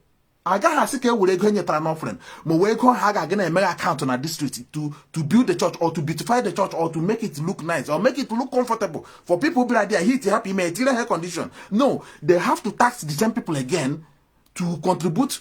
Do the money you go toilet, pit toilet, ma wogin, America. Then, when you these people yet, I get me investing at the church. I get will you go up and get my account on the other side. It will you with America. The same thing in the Catholic name, in the Catholic gacha church, and when you will enter an offering, and I will enter I get you develop what the church. It will go and get my account to Father, it will you get to Vatican. But I'm gonna tax locals to build the church. Instead of them to go to Vatican, collect money from there and build the church here. So to create jobs, so they can only bricklayers again. What the problem I say no. but rather I got force in the by marching who staff one. Do you know the church? When was offering any here, not for the church, not to develop a willy gawa. Go with the Vatican. Una who go to city Vatican. While I know when 90 vigil na Vatican. I know one altar course na Vatican. I know when prayer meeting na Vatican. I know I got 7 days, 7 night church na Vatican. The way of making money is all these churches, they are collecting from money from people from everywhere, and also visitors that are coming to Vatican to look at. There is no holy water in Vatican. There's no holy water. If Vatican is not giving you holy water, somebody no na poto na see any holy water. This is how they destroy you, programmed you. When does them here now one race, came an employer or the British took their time. Now only. No, actually got there. IPOB put here not use on the time I'm spent there here would have been somewhere near my name. Few days them go and spending, no. Near create awareness, near what information or what I wasn't him and I like Koshime. Do you know how much I lost? Nobody pays me for it. This is how all IPOB leadership, some IPOBs they contribute to ego to in support of Biafra restoration. Ekpelima no akporo ndi mmadu ila ga agbabusa wa people. Jaga cause all problem number no now. Ndi oti oga no there, chere ihe ga abia after that. Ndi oti oga no there. Chere our people now ndi aga egbu na. Ulo ndi mmadu ka aga mock that place. Una ahuhu ka omere okpo BNG koso ogene. Le hokporo the other one. Also we have formed alliance with Agwaruno. They use him to identify the guy. Here show you a machine gun in a loot truck and everything. Let hokporo that guy. Oji. That is how they will pretend like they are not watching. They are now. They bring the guy in, make him to relax. He makes that he act like he's working with Ekpelima. Ekpelima means business. He's fighting for Biafra restoration, liberation. Government in exile. We know to US gaga a commission on his garbage. Okay, but our president, he wasn't there. And a fool. And a fool get you to destroy yourself. You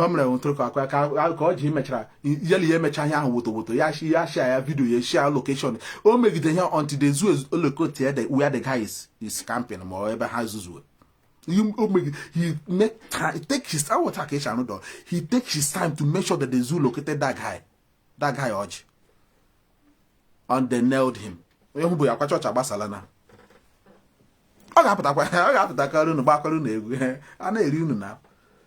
But IPOB now fight very hard. And then they want you to demonize it so that you will follow. They will do you.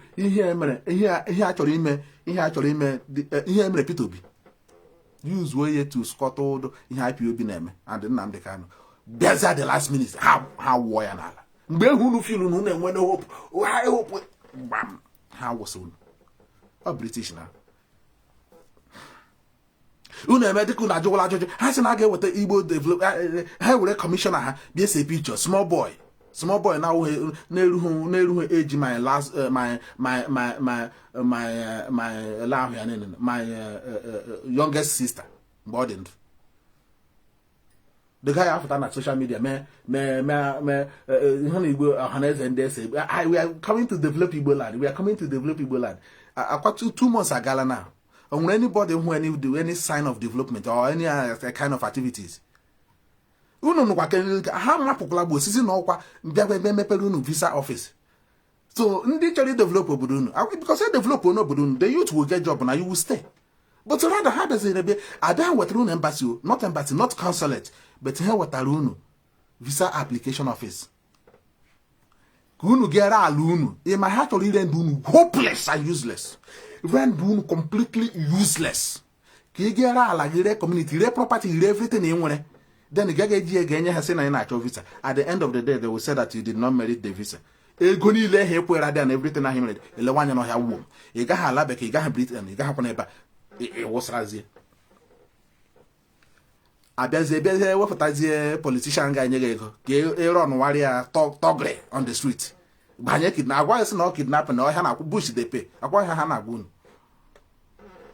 unu amaghị plot emere ndị Igbo ka mewen iri ji outside mewen ele ahịa mewen people's club ka a na-ala agbụrụ unu ka a na-push unu to extinction. Lekwe he mere after you through this guy to come the ndị mba mmiri ha eche na akpọbagote na ha bịala n'ọchịchị. Who are you? Ebe emere Peter Obi wụsị ya na ịmakwa he big brother. The main people a na-atụ ụjọ wụ ndị Igbo now. The mainland never backed down since the inception of the invasion of the British. They never backed down. Ndị Igbo back Igbo down. Generation also put another one up at pick up. Mgbe na you win another one up. That is Ndị Igbo for you. That is who we are. Hebrew 7.2 million. Say today I can fight. And that's where the hatred. That you use some useless Igbo politicians are greedy ones to suppress their people. But British will not come physically and do it. Look here. Let me say it because it's a breaking news. Came by 3 days here. One of my comrades sent it, and I would like you to call in, please. If you want to call in, I would like you to call in while I'm looking for this. If you want, the number is there. Please call in. Feel free to call in, please. Call in. The number is there. Call in if you want to contribute, because I've even talked too much.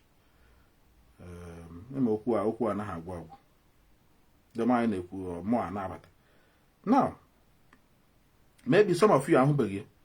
Look here. Some of you are hungry. The soon I'm going to plan. You know, I couldn't catch you. You know, they are plotting to impeach Akpabio. Because I'm an own people. Don't forget, Akpabio, the very first indigene, Biafran indigene. No cenotaph, no hailstone for in the memory of Biafrans Ebrunog. The only governor Marian one was a governor. Go and check it in the history before Kaya no Katapaniki, Sepane, Mbon Naija or Akpabio. Him and Ndi when they are jealous now. Mbon Naija or Akpabio for doing that. Then on Kai Buku nine go. But Akpabio more any single Biafran no during his tenureship as a governor. Not even one no come arrest. No IPOB, no Biafran, go blue. But you know, was there the reason why on Kai? Allow him Obiano, Gragaga Promada, Umkakpo Umada, Umada did him away today. Ukakpo Umada Gragaga may one ritual seminar is it now again? Somebody who some of you who are old in IPOB may even also remind me that once somewhere, you know, is it I can't remember the name Nishi here, but I can't get it out. I'm gonna for Umada, hey, ye black and black, gave me rituals or Germany to cage our people. To cage them. By 30 years, he went and do his own to counter that waking of the spirit of the ancestors and our people. And then after that, he massacred our people. He massacred them. Then it is Bianuzi headstone to Biafran people. Does that make sense? Akpabio won't deserve it. No, listed the names as much as he can remember or he can collect. Listed the names of Biafrans to people who blue naga. Nande one heroes. He wrote their names. But today, a man then they are not forgetting. Haman always be. Oh no, Haman always bonify. They go to one. I love that man. I love Akpabio with passion. I love the man. My posture here, my presentation here. When he was this man, advancement of the religion, Christianity, parents will how the problem of their unsuccessfulness, whatever if you like. parents were killing their children like no man's business.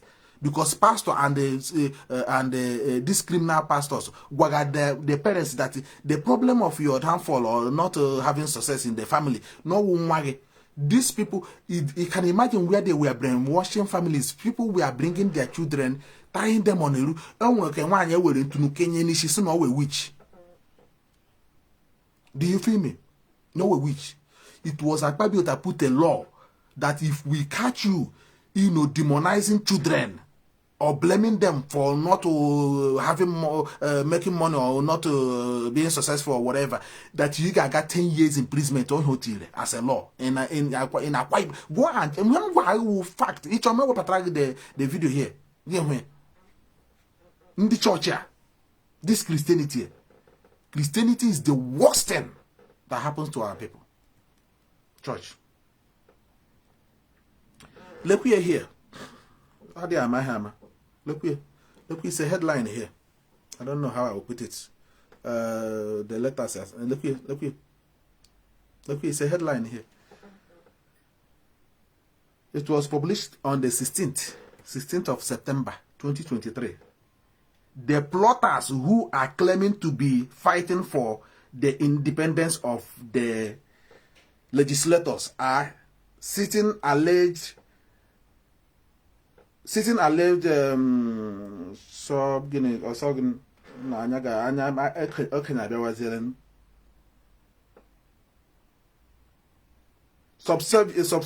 of Akpabio to the presidency as main reason why he must be pushed aside. Then but then the writer there. But then I guess he has exclusive plot to impeach Akpabio tickets as senators met in Saudi Arabia. That is where they are plotting. Come on, the names of the hack project there. Let me see whether it will open. Just 1 second. Give me Hana Gwag. O say it allow. I got an apia. I would have moon I want to hang an apia. I call Lorito on the job. I call Lorito on a chest to Bundi IPOB. Kidnap. Akos Bundi IPOB, Bundi can na Delta State. Lolita no chair sponsored in the Gagaki. Bua our people go na Delta State for Aso Rock because on our brand the full no double. But Toba Polios now. Nigeria nene Abuja nene she ran away. It's no longer there. She ran away.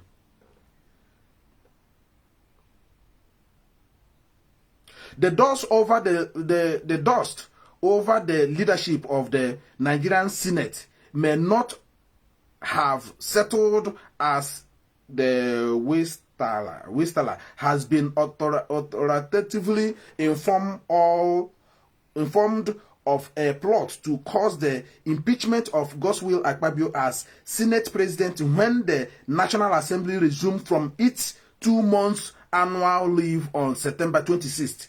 They said, according to them, I'm just reading, the newspaper was informed that the senators behind the plot are currently meeting in Saudi Arabia to perfect the plan before resumption of preliminary. Now, the charge are senators. The charge are senators Abudulaziz Yeri, the All Progressive Congress senator from Zamfara State, and Aminu Tambuwal of the People's Democratic Party from Sokoto State. Yari was the main challenger of Akpabio for the Senate presidency, while the Tambuwal was one of his key backer. Mohammed Owon Anawo, another PDP senator from Nasarawa State, is also said to be among the leaders of the move to convince other senators to sign on the impeachment plot.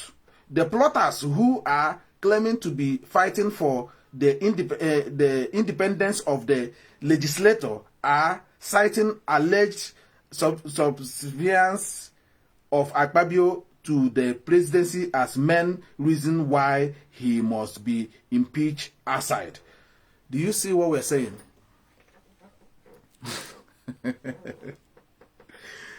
I'll say to you now. I'll say to you, I get put it back, baby. E use get the match if he actually match if. Na pupito be good. Me heka has the case. Haga power week has a watch out. Because they know you are the same people. They don't see us. They see us in Yamini, the same people. You don't deserve to have any position of that high distance. And you see Akpabio one name Moko, my own brother Akpabio will be talking inshallah, inshallah, inshallah, inshallah. All of a sudden, Akpabio 4 people. You do all like Akpabio. All of a sudden, Akpabio started speaking inshallah, inshallah all over the place. They never learn a lesson. I told you, Igbo man in the mainland and the Igbo man in the coastal region. They think that they're different. Look at them. Are they not the same behavior? They use it against your own brother. Happy with Igbo. I hope you'll be not to feel offended by. Because our people in the coastal region, they know that our people in the coastal region, ordinary people in the coastal region, understand the robbery P2B. They are not happy. So to calm them down, to continue disconnecting them from their own brothers, so give them Senate presidency. So they will feel like, are you saying that you are Igbo? Are you supporting P2B? Are you people not? Now your brother will Senate now. So what is your problem with P2B? P2B is from the southeast. You are from the south. But learn at the cardinal point here. Where is southeast? Where is south? And then where is south? Go to just look at the cardinal point below here. And see who is the fool. How they played you. Because they cannot tell you that somebody known as South is the same person known as South. They can't tell you that. So they have to put you South. Extension. We're away from the cardinal point completely. And what can they hang now, how they're going on Akpabio. And the Hanwaya now, the Igbo politicians will not talk anything. That is how it is. They distract you. So if you want to call in. I'll give 5 minutes here extra. Just if you want to call in, that's where I'm going to summarize it for today. I will come back again. If I continue talking with what I have here, we will stay here till tomorrow. Despite that the Facebook are limiting the views and hiding the notification from the people. It doesn't stop us. We don't live by Facebook, payment in Hanapu. So it doesn't make any difference to us. If you like, leave only one person here. It's not going to change our perspective on what we are pursuing. We are committed to restore Biafra. We are not backing down. We are allowing peace to reign. We are allowing the world to see the evil of British and the Nigerian state. So when we will start, they will not blame us. They will not say that these people they are trying to cause problem. Everything with time now. Today we visa office will try. Couldn't celebrate and the Enugu governor accepting it. Oh, sorry, because the governor now. Any of them, but they will have to kill their own brothers to prove the Fulani this guy from governor said that it doesn't matter Fulani in Chad, it's the same as Fulani in Nigeria. But you are seeing, you remember when allow here, these guys are David Umahi claiming that Ebonyi State is not Biafra land. This is how they fool them. What do they give? All this graganile, ihenile ejiri. Ejiri David Umahi men alibo. Create a bubago.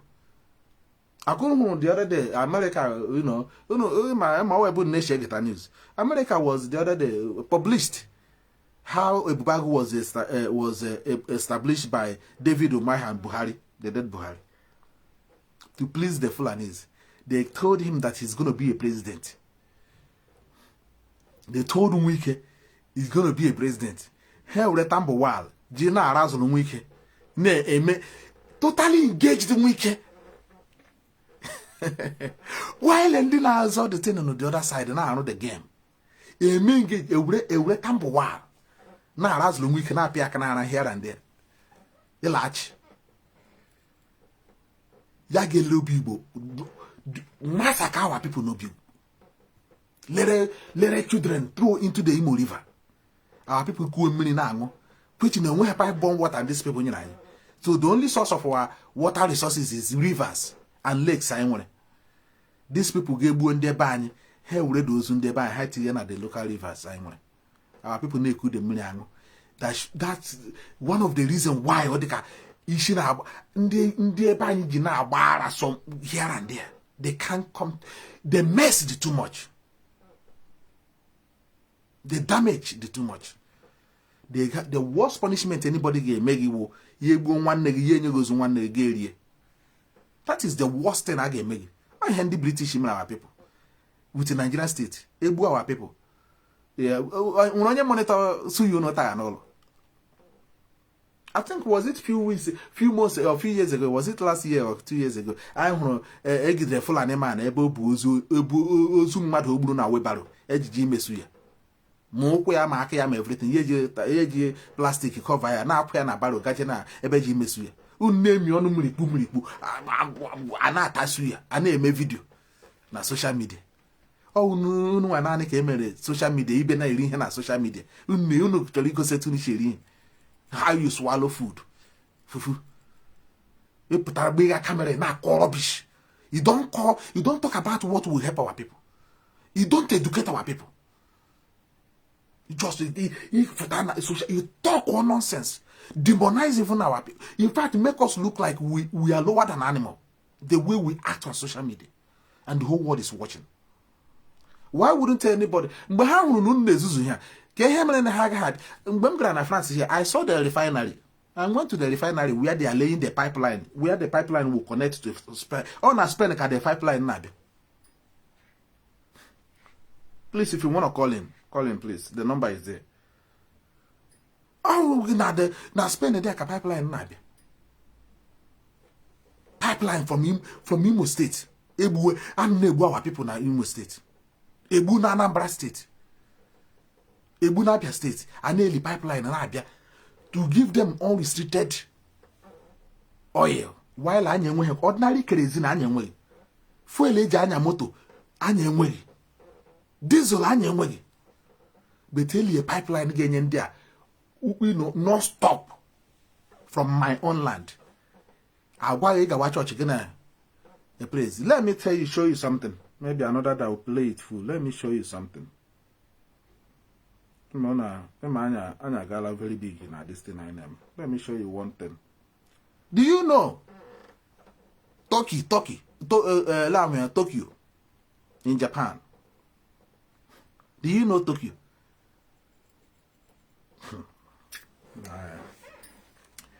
Do you know Tokyo was a name of the person or the individual who fought Christianity in Tokyo, in Japan? Do you know that Tokyo, capital of Japan, in Tokyo? Yeah, Tokyo. Do you know that Tokyo name was a name of the man who fought the Christianity? Do you know? Yeah, the other time, here, we know that now.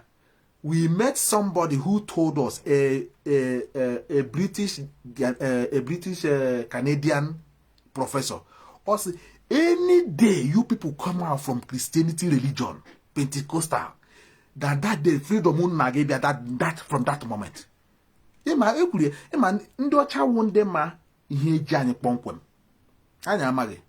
Locally, I ain't feeling all praying and doing in a church and Christianity and if you know the depth of the damage Christianity is doing to our people in our land, you will know that any pastor was reading, any reverend father was reading,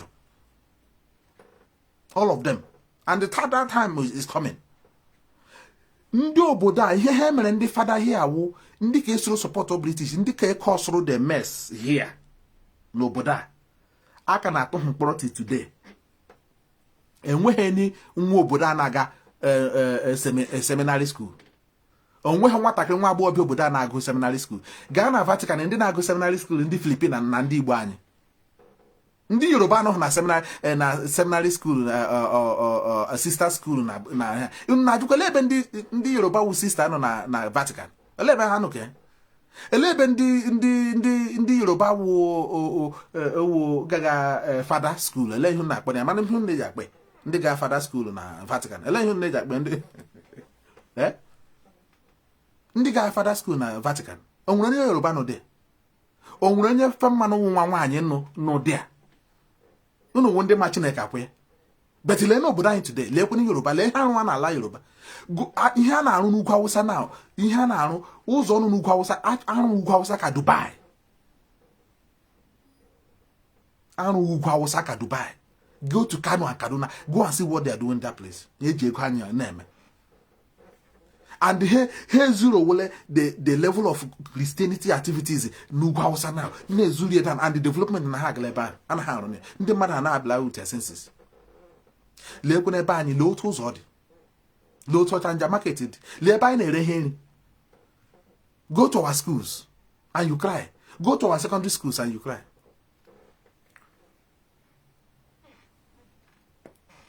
Unu na-eriji. Unu na-eme people's club. People that are supposed to, come into what we are doing and help us and create awareness and engage the government of the world. How do they make people's club and make video? When their people are dying. When Mazi Nnamdi Kanu, who came out, is in detention illegally. They are doing people's club. They were eating yam. Now, labeke. I'm not talking about Ndikenemi and Olo because onye no Olo kusiri yam no. Of course. Our festival. Onye kroji n'ụlọ kwesị ime festival jiri survival ya ni the year round kwesị ime celebration ya n'ụlọ nwa aṅụrị kele Chukwu abịama for keeping them alive to eat their yam, to see their yam grow. But onye nọ n'ala bekee na nwa ihe ọma mega n'ụlọ na support. So you may hear for what when your people are under siege?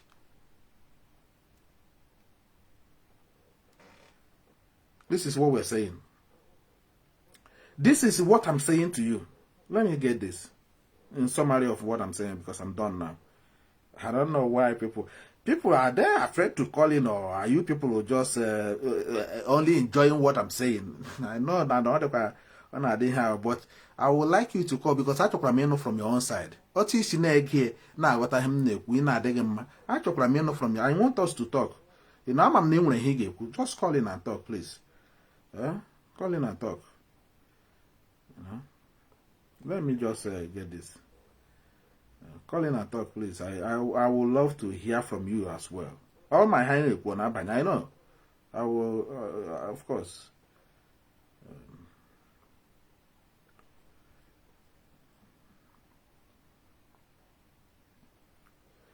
Now let me just. Some of our sisters say what I hand them. I join and go hand them. Now let me just. Maybe I will post the video later on. But let me just open this. So. It shall be well with you. Now, your family that is not your portion. Let me just start this from Unity in their states, in their village, when the road is like this, when their people don't have steady electricity, when their people lack all the social amenities, they are contributing billions to erect a church. When I speak with wise Nigerians in diaspora, it gives me great joy. And this video is dedicated to one of them. For those of you that are saying that religion is not your problem, your problem is your leaders. Leave religion alone. Leave the pastors alone. Leave churches alone. Let me tell you the story of Japan. The capital of Japan, which is Tokyo, was named Edo. It was Edo before they changed it to Tokyo. Okay? And Tokyo is somebody's name. Let me tell you about Tokyo. When the Portuguese visited Japan, these people stayed in Japan for 15 years. And in these 15 years, they built 50,000 churches in Japan. It was when this guy took over, he was made a shogun. He had his own army, Tokyo. He beheaded all the religious leaders.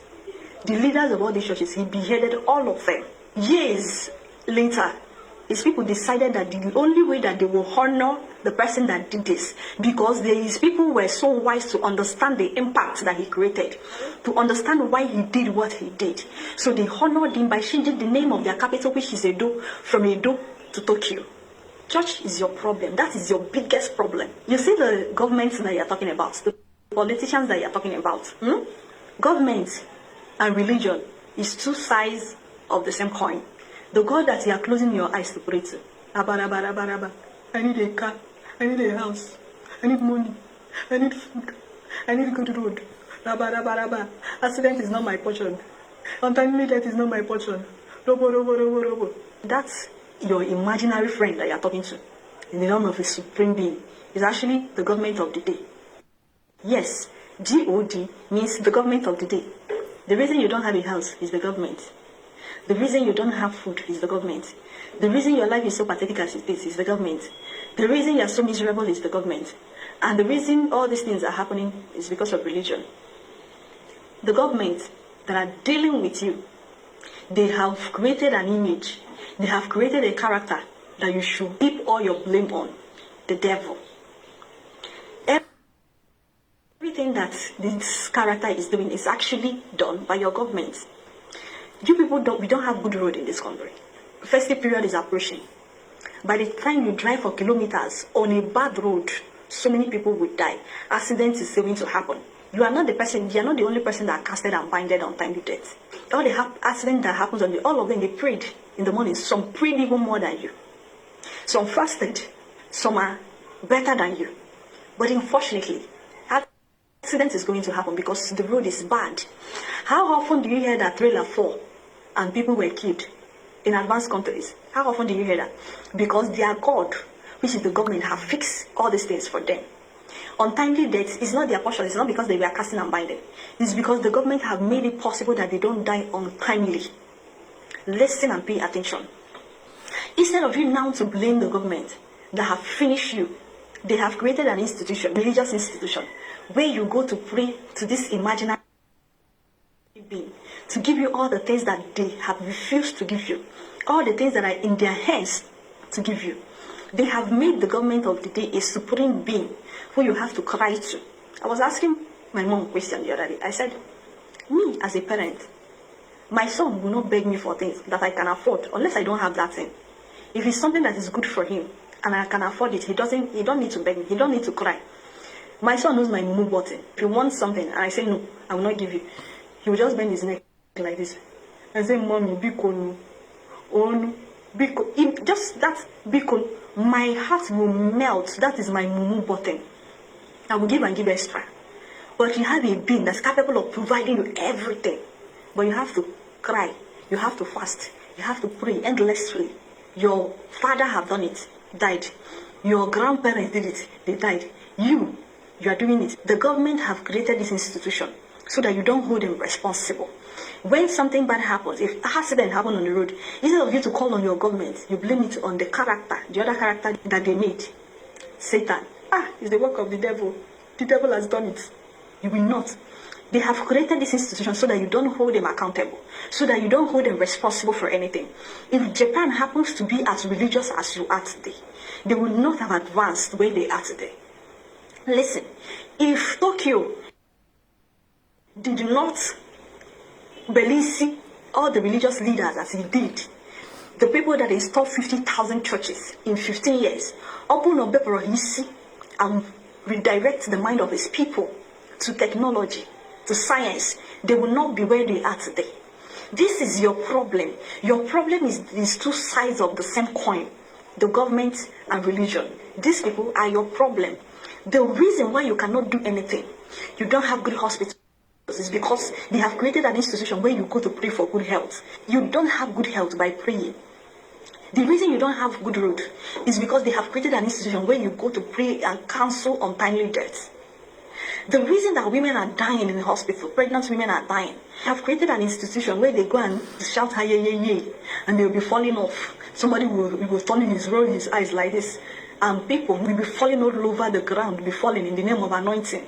This is what you do in the 21st century because the government have the other side of the same coin, which is religion.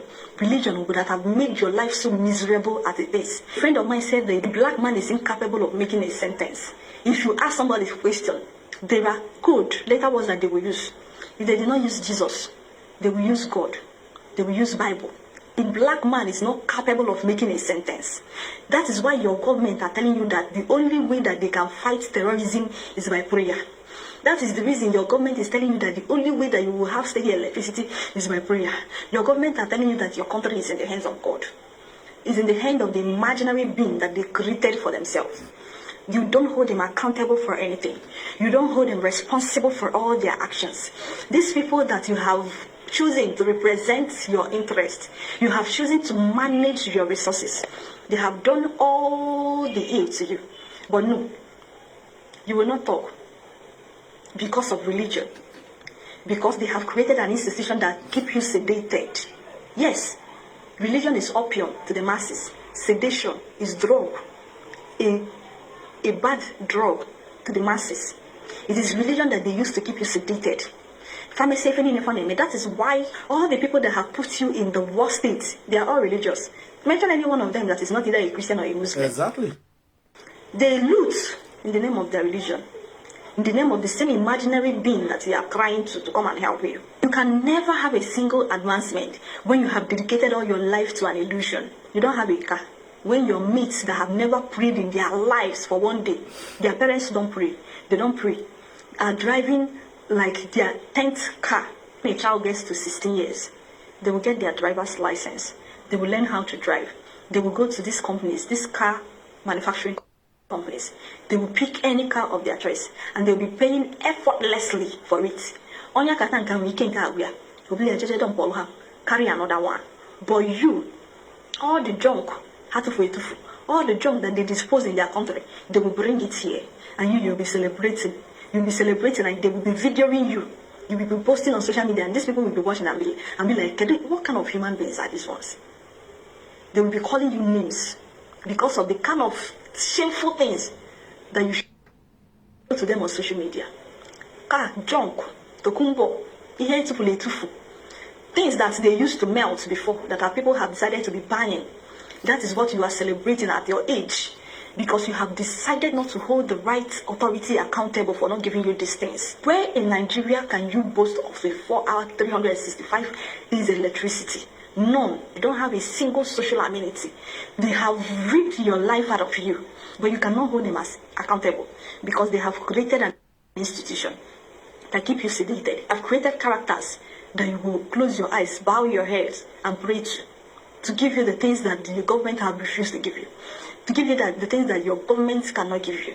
They have created a different character that you blame for not having those things instead of blaming them. You will blame for not having car. You will blame for not having social amenity. December is fast approaching. All the things that you proclaimed on 31st December 2023, you will still go back and proclaim all of them. People don't get tired. It shall be well with you. Your untimely death is not your portion. This is your year of unmatchable. Do you get it? At least our sister, this one, I don't know who she is. I haven't seen her before. And obviously she never speak before. But through our consistency, you know, people are coming to realize it. It's very bitter. Bitter truth to Hannah Goon. Very bitter. Church is my order. Government, you know, we started about this campaign of in church and again came with 2013. I think this is the time. I think Facebook sometimes they will flash up a post I made that time. You know, because some umoko kuna my haimere. Belute here just about came with 2020, came with 2019. Happened Hannah say stop religious attack. Stop attacking. So what do you know? Do you know how since we started the education of this evil religion in our land? Came with 2013. When did you join IPOB? When did you come into what we're doing? You see some morons now when let the religious war start now. Somebody will be talking about Biafra like this far. Then I want to see let the religious war start now. And you call that person a Biafra. You call that person, that individual, you see him who is among what we are doing. Oh, so in the shoji, he didn't say let the war of Fulani start. He never said let the war of Fulani start now. Let the war against Nigerian invasion start now. He never talk of strength on one strength people can. But okay, you like 1 year be about work on social media. Or behind to defend the people who have killed you. Can't buy Christians no law. Have you seen any of these Western and Aguian and Nuzebeno? All of you claim let the tonight, not tomorrow. People will be claim that they are into what we are doing. They show likes and they show full and they had then they might have like here. Here comment had the rubbish and they might have like because they want you to continue in your quagmire, in your self-centered you don't think about collective. Here can buy religion okay. With my name here, don't you see that? Don't you understand that somebody that answered this name, or they call one Ogomo, even though Ogomo were good thing in our land, or our own way of life. How do I say? And your ancestors were killing people. Who bombed the Hiroshima? Who bombed it? How many people died there in one night? In one single bomb that wiped away 100,000 people. In the city, somebody who is a child of God, who is a Christian, went and threw a bomb that wiped 100,000 people away in the Hiroshima. Can they go to today? Invade our land, over 140 million people. It's in any religion. So ancestors again, not in home. In an only 10 people in one go. Not in 5 people in one go. No, 100. How laser guided missile? It's a laser guided missile. Look at him and Libya. Look at what they did to Libya. Look at what they did in Syria. All of them. These are so-called your Christian countries. But they come and demonize everything and how we are. That our people used to kill our people. Our ancestors used to kill twins. People are not bagari. But they never tell you the whole thing, how they invaded our land and kill our people. Steal our people. Today, they told you that they were laying pipeline. Agwahangi. Oil from our land.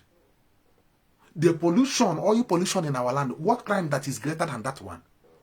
Was our land do we have the type of rate data through the pollution of our ecosystem?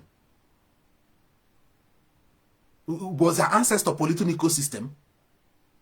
Were your ancestors polluting ecosystem that keep people in a mass? That our people now, the life expectancy now 50 years or 52. Google it. When we say something here, you Google. Ask Google, what is the life expectancy now in Nigeria? They will tell you. Or in the East. Or they call Southeast. They will tell you it's 50 years. People are now at the age of 50. But when you leave visa now, there are people like Kawalanka ha. Was the land visa office na Enugu. So kuno with the younger ones, got Hejishi Kenyan Mado Levisa, Patahu na be buench na mammy. Diagadi homework. Saura plate, Saura himolo, clean one hair on. I be able to be a meguna what or nonsense with their own money, you know. It would have £1 now. With an all, Yafatragi 1,200 naira. Yeah, give you loan, amen. If not, you reduce all your money. Not useless the money. May I would tissue paper. So now somebody 20,000 pounds now. Who that you can you get 20,000 pounds here deposit here for ego bungalow here.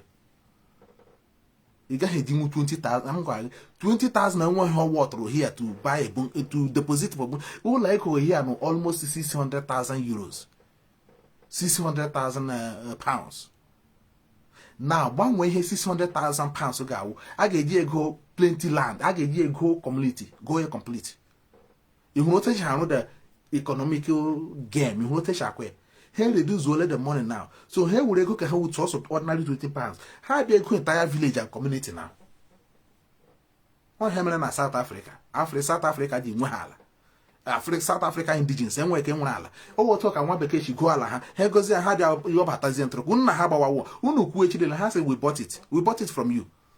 We bought it from you. See the reason why IPOB, the leadership, we are advising our people to come back home and invest, to take over our land. And now they make the politicians to have so much money that they are capable now to go and buy a whole entire community. Kichi wu here, enyema led this is no na Imo State, Fulani 1,000 acres of land. Which we are warning them, anything you're giving to Fulani there, we will reverse it. No piece of our land, no piece of Biafra land will be given to Fulani. No matter how they purchase, how they buy it through whatever proxy, no piece of land in Biafra land will be given to Fulani. They are not indigenous. They are not Nigerians. They are not indigenous to our people. They are not legitimate to buy anything. If you don't have documents here, if you don't have property, you can't buy any community land here. You can't buy anything here. This is what they did to make sure that they get total control of the society. Make the money worthless, make it available to the politicians, use it now to go to the community who are suffering, who cannot afford the money, buy whatever they have. Buy it from them. Plot from Dibo is no grand and more. Our people need to wake up. Don't sell your community land. Don't sell it to any stranger. You will deal with ordinary local people. But any stranger that you don't know where yet they come from, don't sell our community. And you put all the British, now they want the money worthless so that they can now all these places need a pipe oil pipeline now. Now community aga back go be chaya. They grow ala na aponye nwene onye grow ya nwa ha masre de. Ihe ya no oboda, igro bukwa ala na oboda. Government ga-enye guideline ị ga-eji arụ ihe na arụ dị. Itinye ha na achọghọ, they will remove it. Ị gaghị agụ ala ya ga-enwe anyhow. Face ye anyhow, face ụlọ gị anyhow. A ga-agwa gị ebe ụlọ ahụ ga-efesi. Gwa gị structure ụtọ ga-anọ. Gwakwa ụtọ the position and ihe ga-add in. Ị gaghị anọ dị agị ga-agbafuwe mmiri without the council's authority. Mmiri unu na afọ unu na-egwufuzi ala na ime. Akwa egwugide gbafuwe mmiri, otu gbafuwe ebe gaasị shi afụsị ya n'Enugu. Ndị nọ ebe ahụ agba ọsọ. That is why you don't do that thing here. Before give up here, you will see the power, the authority of the council, the local council. They will come and investigate and check that place whether had the big or you got touch other natural resources that will harm the society. But even in Nam ebu ndem mmadụ ebute na baro na ebu ya ga ebelunu si you na atozu nwanne unu nwoke atozu nwanne unu nwanyị. That is how devilish. Onye nyere usu ya na-egbuere gị nama resịrị na doesn't eat nama. And gị resịrị nama gị legureli. N'obodo a ha would amam or the second or the third largest cow producer. Cow. Ha na-erikwu n'onwe ha. So you don't go and produce what you don't eat. You don't produce what you don't eat. Ị gị na-erikwu onye jụọ kwa na gị selekwe test of ihe. Go to where the Fulanis are doing the suya. They will not test it. Why is it like what chato? I will have got through Henry Mawazum not Mokere Mokemre spy. And you get test against Odoto. Hank, I got her caught or Tigan on Hogiduna, how we Henry in a head test, Maran on a hebumad. Unu get each other on and we kidney failure. Look at the rampart of kidney failure in our land, not in our society today. I've never seen such a thing before now. Even in overseas, it doesn't happen. The type of kidney failure and all. Yawu poisonous food no go na can the Fulani. I gonna go to sa sugar cane unata. Nobody's monitoring anything. Nobody monitors the thing in the drugs in the east. Here governors who do busy na queen and engagement here touching and not know the life of the community hammer. Low tools on get also eben bizeno na pa community na Anambra State, na Imo State, na Abia State. They don't care. They don't or met one hand now. Ogo election na ru. Ha bia bia kokolu nu. Akwatolu 4 years na Highland. And now apata kwa again. Jagunu na nwere hia na emepo. that's the boss ya na fly over cause ọ na-arụ gịnị na Ekwulọbịa obi zeleni na ọ ga-edewe habia empty ọ ga-eji abịa na next election na next ihe na o take issue aro eji emu here people will contest for one time echicha gị pụ unu a ga-anụ iri unu Jagaban ga-anụ 8 years na your mam no let me just put it this way your mam no 40 years now Jagaban ga-anụ 8 years that will be me 48 years akwe 48 years mgbe ọ na-achịcha then another person abanye another Fulani abanye by the time ọ na-achịla another 8 years man almost 50 gịnị man 56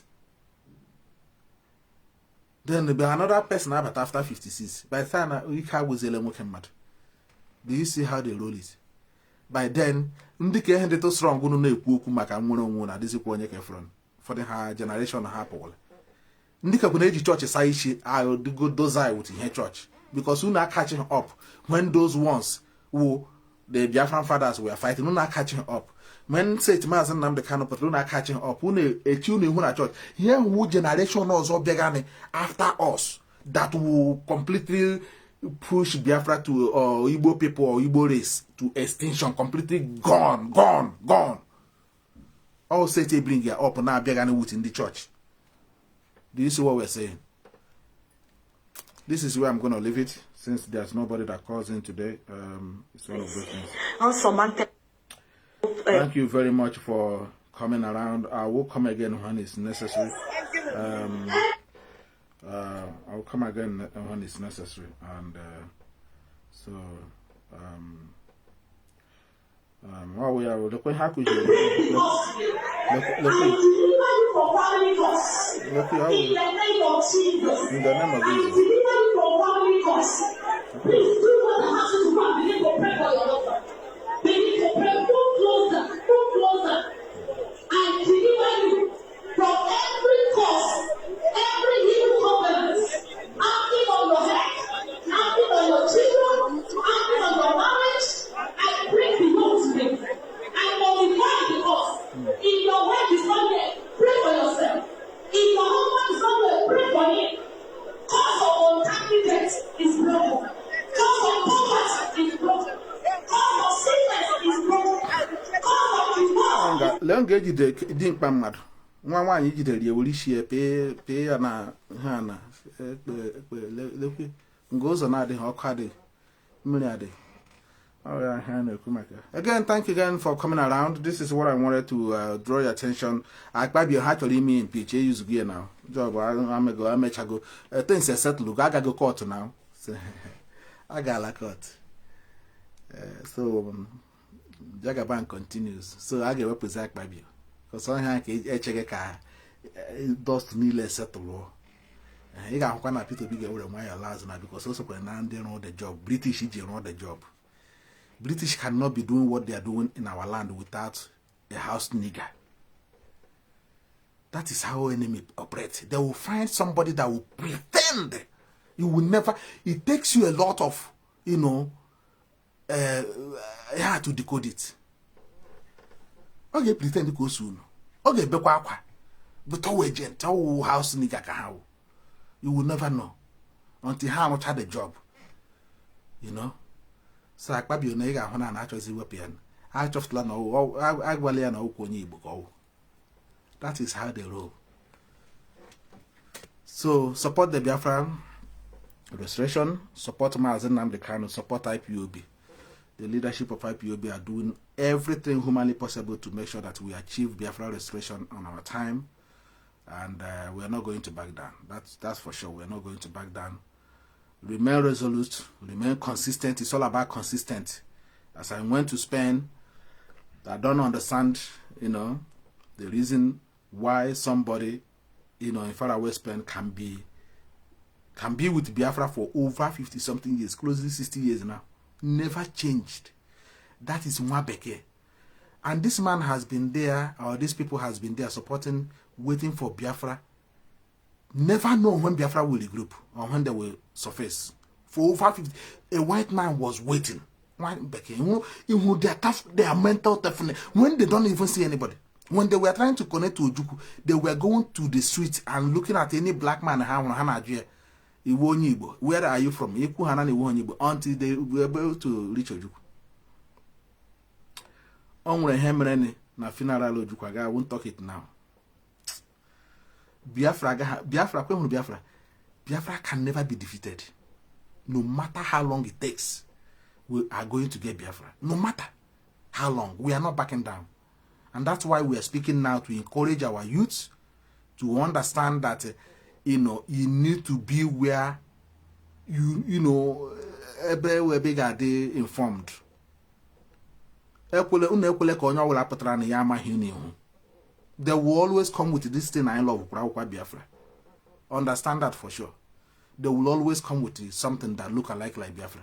Fake people who will who will answer disciple, who will answer, ESN. They will answer spokesman. They will answer M branch. They will answer, pride criminal. They will answer everything to hoodwink you. In the process, they are making money through their page. Don't let them fool you. Don't let those things distract you. We are not distracted. People like us are not distracted. Before I give an IPOB to do something, our spirit will confirm. We will completely watch you. Not everybody enemy with runu fake. You know, join us. Na enemy get form one fake one na. Yeah, even even the same thing. But yeah, Babu send the police. I sacrifice a few useless Igbo people in the police and army because one day they made a sacrificial lamb now. Idea. The whole army there and the police Babu, most of them which and Igbo how. One day they made they just set up their job. Aga known as na this joint. No there na wego. No there me ha na except when they get blackmail or IPOB mo they get. Gade aga agbabu ha. By the one Igbo. All win now. For them. Una amagi. So we need to let our people know to follow the IPOB leadership, follow the structure Mazi Nnamdi Kanu living place. Even after we have gone, remain where you are.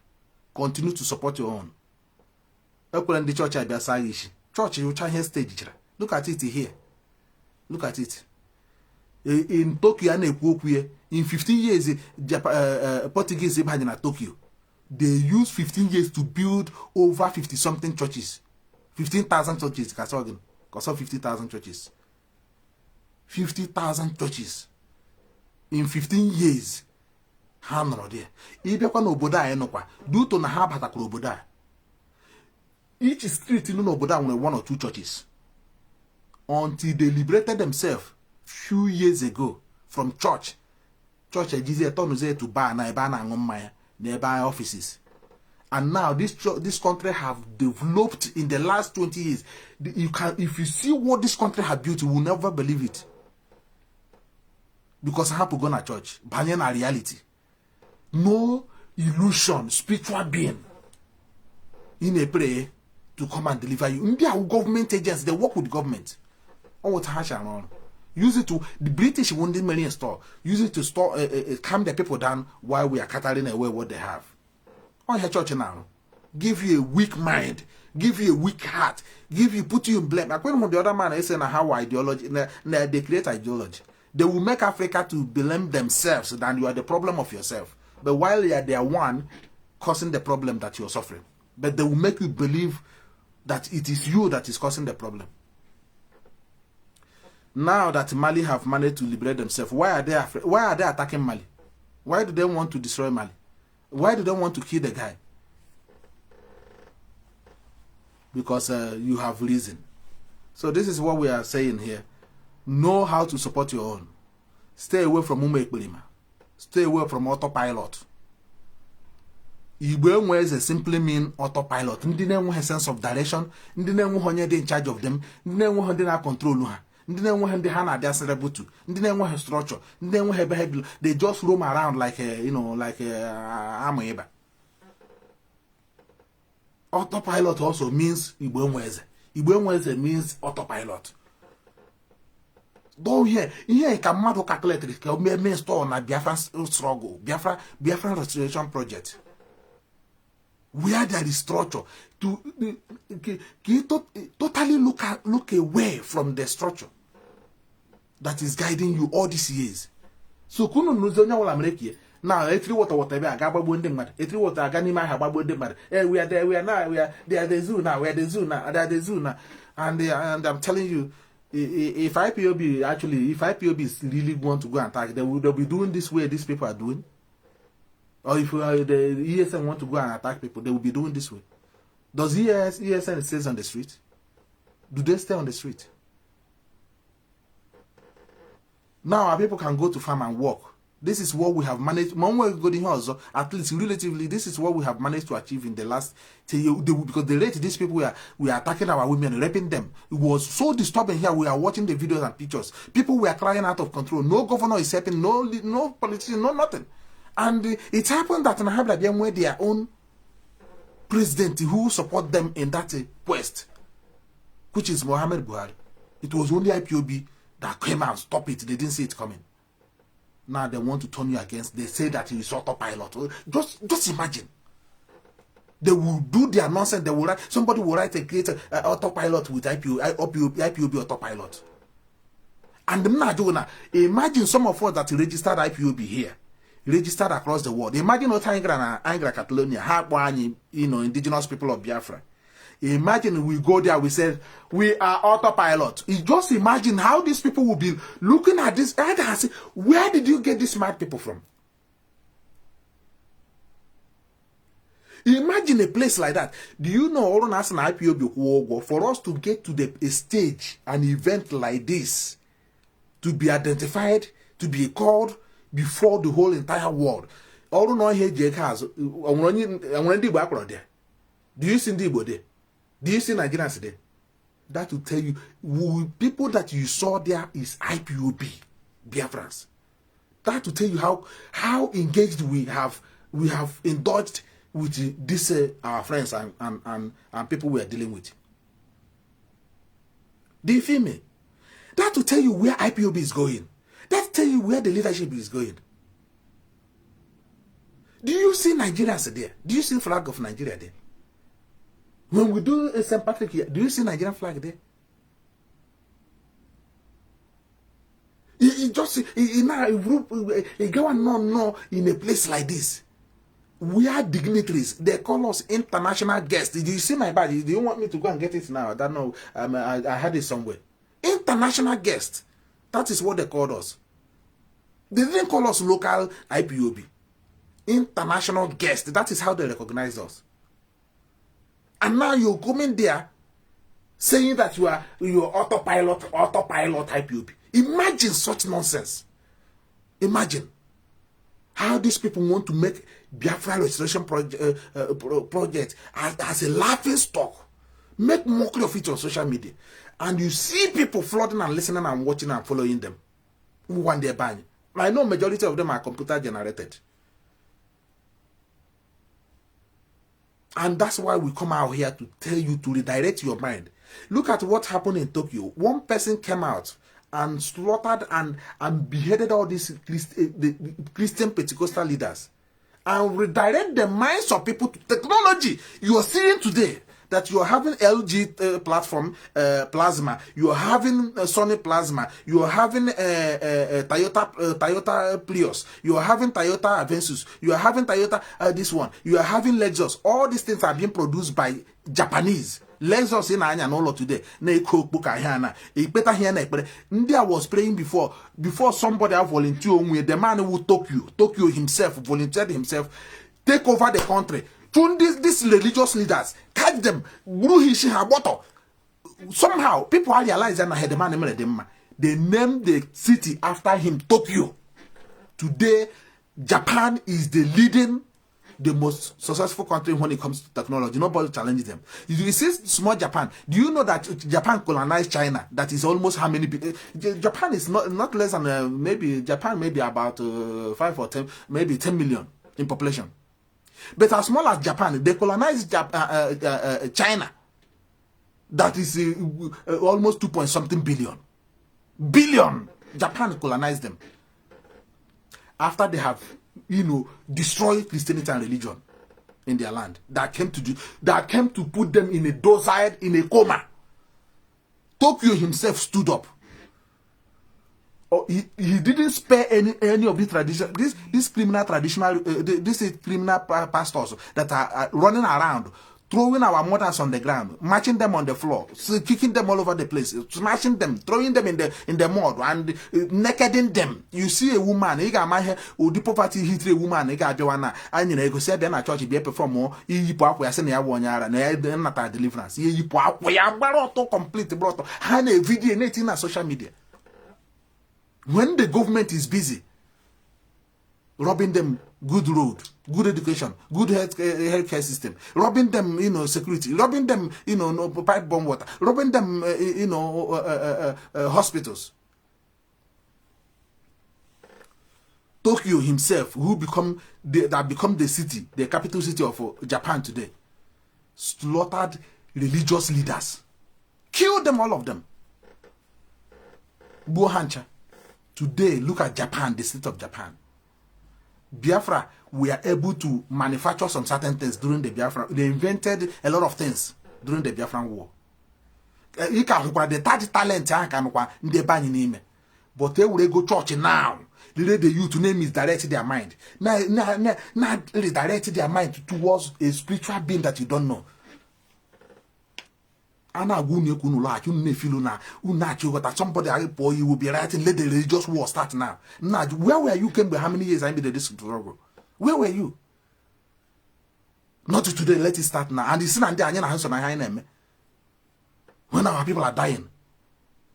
Today, Oboda and the Oboda eradicate here, you have massacre Christianity here. Hana can answer, but how eradicate here? Obodo ne measure for ma. Google it in Oboda now. Oboda, the most expensive country in the world, not in Europe, in the world. How do they come to that point?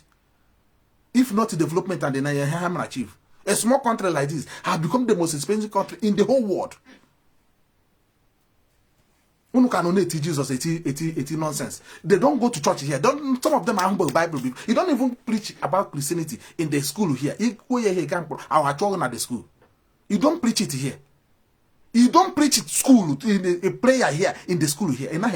Go and ask anybody. You will a teacher that I introduce such a thing. He can show that teacher that day.